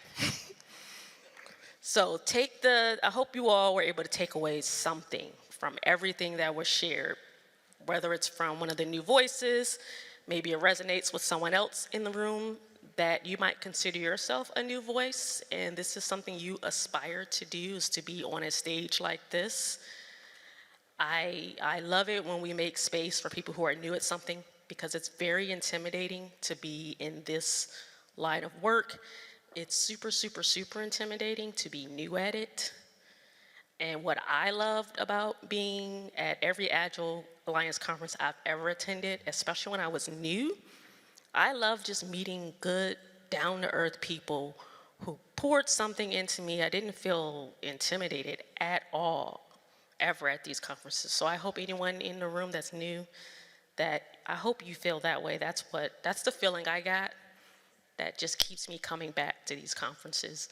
And for those of you who are experienced, I guess, seasoned, I hope somehow you connect with someone that's new and you all figure out how to spread that knowledge both ways. And even though I might be called seasoned by some, I'm still new at a lot of things. So if there's someone in the room who heard something from my background and you feel like you can pour something into me, we're gonna be having drinks in a few minutes, happy hour, come chat me up. I'm stalling, if you can't tell, we're still waiting on these happy hour tickets to arrive. I'm watching that door. I'm going to stretch a little bit, but let Leslie do some stretching for a second. I will be happy to join you in the stretch. Yeah, let's stretch. Everybody stand up and stretch. That was one of my favorite things actually through the pandemic. I was in a couple workshops and they're like, when you finished doing the thing that you're supposed to do in this time box, let us know you're finished by stretching. And I'm like, oh, that was a really great way to just kind of get our bodies going and moving and everything. Thank you again, Shauna. Thank you to the entire volunteer team that has made today reality.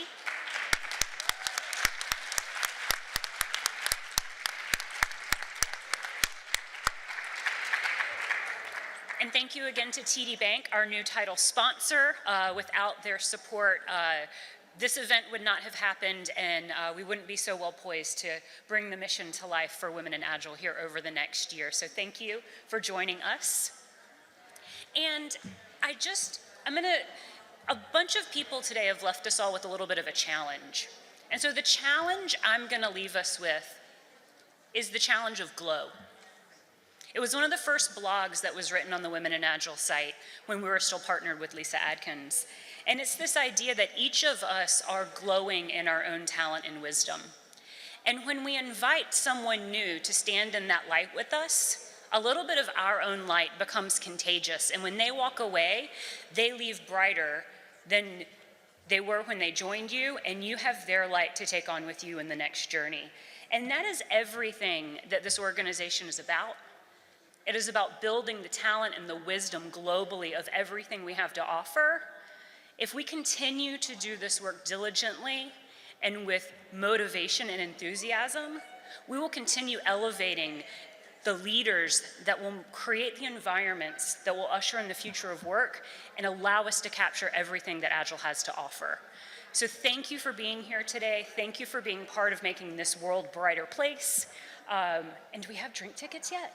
I have some late-breaking news. Oh, we have late-breaking news? Late-breaking news. We have late-breaking news.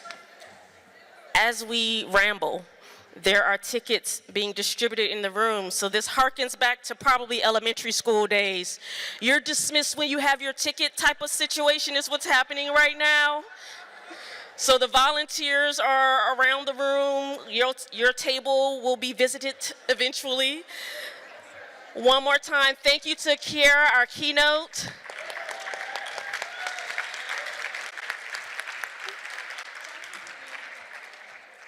We're gonna have, thank you to Banna from TD Bank, our sponsor. And if you all wouldn't mind just indulging me a little bit, I want to try to get a room selfie, if that's even a phrase.